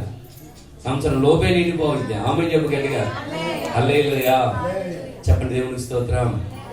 కాబట్టి ఇప్పుడు నేను చెప్పిన వాక్యం ఏంటంటే, నా కుమారుడా ఉపదేశాన్ని మరవద్దు, నా ఆజ్ఞలను హృదయపూర్వకంగా గ్రహించు. మనం చేయవలసింది రెండే. మనం చేయవలసింది ఒకటి, వాక్యాన్ని మర్చిపోకూడదు. రెండవది, వాక్య ప్రకారంగా జీవించాలి. దాని ద్వారా దేవుడు ఏమి ఇస్తానన్నాడు? 3. ఒకటి దీర్ఘాయువు. చెప్పండి. ఒకటి ఏంటంట? దీర్ఘాయుష్ అంటే ఎన్ని సంవత్సరాలు? 120. మీరు అనొచ్చు 50 కాదు, 170 కాదు, 80 కూడా కాదు. ఏంటంటే 120. అంతకాలం బతుకుతావా? ఖచ్చితంగా బతుకుతావు కూడా. ఏది అడగస్తారా? బతుకుతావు అంతే. అమ్మ చెప్పండి గట్టిగా. నీ మనసును దేవునికి ఇచ్చి దేవుని బిడ్డగా మార్చబడి దేవుడు నీకు ఆయుష్కాలను పొడిగించును గాక. ఎక్కడో బతికారు కదండి, మనమే బ్రతుకుతాము గాక. రెండోది ఏమన్నాడండి? సుఖజీవంతో కూడు సంవత్సరాలు. మూడవది శాంతి. కావాలి అయ్యా మాకు అంటే, ఒకటి నీ హృదయాన్ని దేవుడికి పరిపూర్ణంగా వచ్చి వెళ్ళేవారుగా కాకుండా మీరు కూడా మీ హృదయాన్ని దేవుడికి సమర్పించుకోండి. మారు మనసు పొందండి. ప్రభు మిమ్మల్ని చూడగా. లేచి నిలబడదాం. అందరు చిన్న ప్రార్థన చేసుకున్నాం. అందరూ లేచి నిలబడదామా? ప్రభు సన్నిధిలో ఉన్న నీవు ఇప్పటి వరకైనా వాక్యాన్ని బట్టి కొద్ది నిమిషాలు ప్రార్థన చేసుకోండి. నువ్వు రెండు చేతులు జోడించి ఒకవేళ నీలో ఎక్కడన్నా దుర్మార్గత ఉన్నదేమో, బుద్ధిహీనంగా తిరుగుతున్నావేమో, ఒక్కసారి నిన్ను నువ్వు పరీక్షించుకోండి. మౌనంగా ఉండవద్దు దయచేసి. నా మాటలు మనసును పెడతారా? ఎక్కడైనా నువ్వు ఒకవేళ దుర్మార్గంగా ఆలోచిస్తున్నావేమో, బుద్ధిహీనత నీలో ఉన్నదేమో, చెల్లి, తల్లి, సహోదరి, సహోదరుడా, అయ్యా నాలో ఉన్న బుద్ధిహీనతను తీసిపోయి, నాలో ఉన్న దుర్మార్గత, అయ్యా తమ్ముడు, చెల్లి, అందరూ కూడా ప్రార్థించు. ఒకవేళ నువ్వు చెప్పాను దుర్మార్గత, అలాంటి మనసు నీలో ఉందేమో, యేసయ్యా నా మనసు మార్చవా, యేసయ్యా నా హృదయాన్ని మార్చవా, నాలో ఉన్న దుర్మార్గతను కొట్టివేయి. నీకు తెలుసు నువ్వు ఎలా ఉన్నావు, నీ ప్రవర్తన ఎలా ఉందో నీకు బాగా తెలుసు, నీ స్థితిగతులు నీకు తెలుసు, నీ పరిస్థితులు నీకు తెలుసు. దాచుకోవద్దు, విడిచిపెడదామా? చాలా ఉదాహరణ చెప్పాను. దుర్మార్గులు ఎలా ఉంటారో చెప్పాను, బుద్ధిహీనులు ఎలా ఉంటారో కూడా మీకు వివరంగా చెప్పాను. ఒకవేళ అలాంటి బుద్ధిహీనత ఉంటే తీసివేసి ఇప్పటి నుంచి నాకు మంచి స్వబుద్ధిని దయచేయి. నేను కూడా నీ బిడ్డగా మార్చుకుంటాను. నాకు రక్షణ కావాలి. ఒకవేళ నీకు బాప్తిసం మారు మనసు లేదేమో, యేసయ్యా నేను నీ బిడ్డగా మారిపోతానయ్యా, ఇదిగో నా జీవితాన్ని సమర్పించుకుంటాను. ఒక చిన్న తీర్మానం చేసుకోండి. నాకు రక్షణ కావాలయ్యా. ఈ లోకం నాకు వద్దు, ఈ లోకాచరణ నాకు వద్దు, ఈ పాపిష్టి బ్రతుకు నాకు వద్దయ్యా. నేను నీ బిడ్డగా మారిపోతాను యేసయ్యా, నన్ను నీ బిడ్డగా చేర్చుకో యేసయ్యా. నేను నీ కుమారుడుగా మారిపోతానయ్యా. ఈ లోకం నాకు వద్దు యేసయ్యా, నీ ఉంటే నాకు చాలా యేసయ్యా, నీ వెంటే నేను ఉంటానని ఒక చిన్న ప్రార్థన చేసుకుంటారా? మీ కొరకై ఈ దేవుని మందిరం, మీ కొరకై చర్చి, మీ కొరకై సేవకుడు, మీ కొరకై సేవకురాలు దేవుడు కొన్ని వందల కిలోమీటర్ల నుంచి మీ అంతకు ఎందుకు పంపుతున్నాడు అంటే, మీరు దీవించబడాలి, మీరు ఆస్వాదించబడాలి, మీరు మేలు పొందుకోవాలి. ఇప్పుడు చూస్తారా, ఈ మందిరము కాదు, ఇది ఇంకా రెట్టింపు కాబోతా ఉంది. గొప్ప ఉన్నతమైన పరిస్థితిని దేవుడు మీకు ఇవ్వబోతున్నాడు. అనేక మంది మిమ్మల్ని బట్టి మీ కుటుంబాలుగా రక్షణ, యవనస్తులు కూడా మార్పు చెందబోతా ఉన్నారు, యవనరాళ్ళు కూడా మార్పు చెందబోతున్నారు. ఇదిగో ఈ మందిరం ఒక రక్షణ నిలయముగా, ఇది రొట్టెల గృహముగా మార్చబడబోతా ఉంది, ఇది స్వస్థత గృహముగా మార్చబడతా ఉంది. నన్ను దాటిపోవద్దు పరిశుద్ధాత్ముడా, నన్ను విడిచిపెట్టవద్దని ప్రార్థన. అదిగో దైవ సన్నిధి నీకు తోడుగా. నన్ను విడిచిపెట్టవద్దు. మరణము నిన్ను స్తుతించదు, పాతాళ ద్వారాలు నిన్ను ఆరాధించవు. సజీవులే నాలో ఉన్న దుర్మార్గతను విడిపించాయా. నేను తల్లిదండ్రుల మాట వినాలి, పెద్దల మాట వినాలి. ఈ లోకము నాకు వద్దు యేసయ్యా. ఒక తీర్మానం కలిగి ప్రార్థన చేసుకో. ఇంతకాలం చేసిన పాపము చాలు. పాప వల్ల వచ్చే జీతం మరణం. ఆ మరణం తప్పించడం యెహోవా వశమై ఉన్నది. అంగీకరిస్తావా దేవుని మాట? ఆలకిస్తావా దేవుని సేవకుల మాట? హృదయ రహస్యాలకి దేవుడు మనం ఎలా ఉంటామో మనకు తెలుసు. మేము ఏ స్థితిలో ఉన్నామో ఆయనకు బాగా తెలుసు. ప్రార్థన ప్రార్థన. హల్లెలూయా హల్లెలూయా హల్లెలూయా. అందరం బాప్తిస్తం లేని వాళ్ళారా, మాకు రక్షణ కావాలయ్యా, మేము యేసు బిడ్డలుగా మారిపోతామన్నవాడు మీ కుడి చేతులు ప్రార్థన చేయండి. మాకు రక్షణ కావాలి. ఇక ఈ లోకం వద్దయ్యా, ఈ లోక ఆశల వద్దయ్యా. మా పాపం పండక ముందే ఈ శాపం మేము అనుభవించక ముందే నీ బిడ్డలుగా మమ్మల్ని చేర్చుకోమని కన్నీటితో ప్రార్థన చేయగలుగుతావా? యేసయ్య వద్దయ్యా, నా రహస్య పాపాలను, నా దోష పాపాలను కడిగివేయి చెప్పాను. భయంకరమైన ఏడుస్తూ వచ్చి పాపం విచ్చలవిడిగా తిరిగి ఏడుస్తూ వచ్చి దిక్కుమాలు సావండి. వద్దు. దుర్మార్గత బుద్ధి లేనితనం ఎంత నీచమైనవో నాకు వద్దు యేసయ్య. 12 జీవితాలు పాడైపోయినాయి. మనకు వద్దు. ఈ పాపిష్టి బ్రతుకు నాకు వద్దయ్యా. నేను ఒక మంచి మనిషిగా మారిపోతాను, యేసు వలె మారిపోతాను, యేసు రూపము నాలో కలిగిపోతుంది. అయ్యా, ఇంతకాలం సాతాను మాటలకు లోబడి సాతానికి బందీ అయిపోయాను. నాకు ఆ బంధకాల నుంచి విడిపించమని ప్రార్థన చేద్దాం. సురేష్ పాస్టర్ గారు వస్తారు, ప్రార్థనలకు నడిపిస్తారు. అందరం కూడా ప్రార్థన చేసుకుందాం.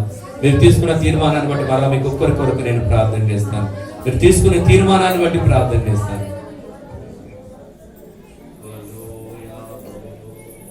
హల్లెలూయా హల్లెలూయా. స్తోత్రం చేయాలండి ప్రార్థన. స్తోత్రం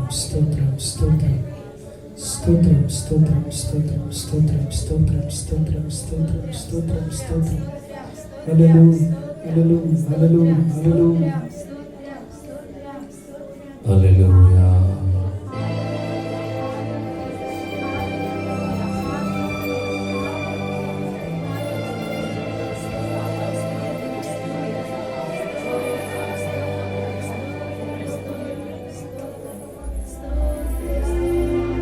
స్తోత్రం తండ్రి.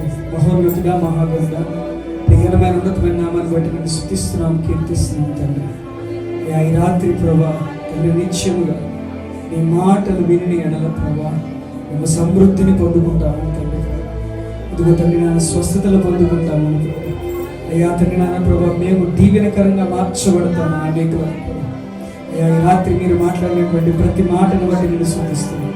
అయ్యా, నిత్యముగా ప్రభా మా హృదయాలకు కావాల్సినటువంటి అయ్యా తండ్రి ఆత్మీయ ఆహారమును మీరు సిద్ధపరిచి ఈ రాత్రి మాతో మాట్లాడినటువంటి ప్రతి మాటను బట్టి నేను స్తుతిస్తున్నాం, ఘనపరుస్తున్నాం. అయ్యా, మాలో ఏమైనా దుర్మార్గత ఉంటే ప్రభా, అయ్యా మీకు అసహ్యమైన కార్యములు ఇంకా మాలో ఏమైనా ఉంటే వాటిలన్నింటినీ రాత్రి ఒప్పుకొని విడిచిపెడుతున్నాను ప్రభా. అయ్యా, అతిక్రమములను దాచిపెట్టువాడు వర్ధిల్లడు, కానీ ఒప్పుకొని విడిచిపెట్టువాడు తండ్రి ప్రభా ఇదిగో నీ యొక్క క్షమాపణ పొందిన వాక్యం తెలియపరుస్తుంటుంది కదా. అయ్యా తండ్రి, ప్రతి ఒక్కరి దుర్మార్గత రాత్రి కొట్టివేయబడును గాక, కాల్చివేయబడును గాక.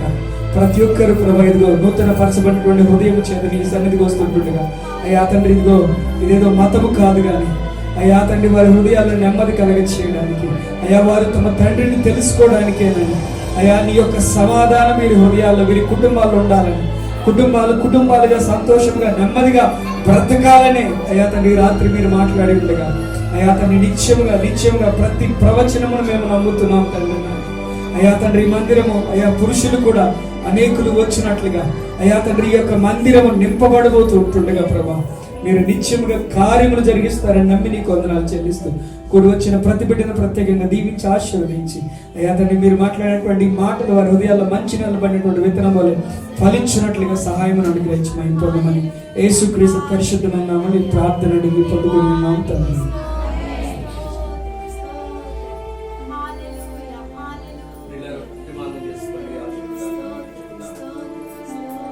నువ్వు ఒక తీర్మానం చేసుకో.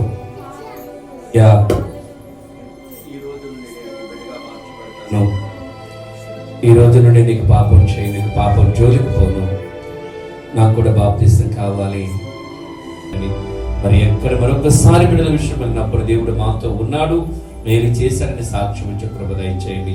ఈ రోజు ప్రేమ మీద ఏర్పాటు చేసిన బిడ్డలను బట్టి వందనాలు.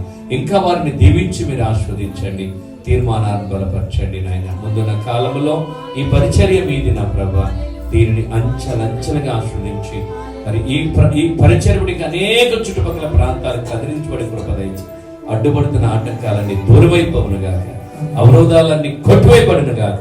దేవుని నామమే కనపరచబడిన గాక. యేసు నామమున అడుగుచున్నాము తండ్రి. తండ్రి అయిన దేవుని ప్రేమ, కుమారుడైన యేసుక్రీస్తుల వారి కృప, పరిశుద్ధాత్మ యొక్క అన్యోన్య సహవాసము సమాధానం మనకు, మన బిడ్డలకును, సకల పరిశుద్ధులకును, కూడి చేరిన బిడ్డలకును దైవ కృప నిరంతరము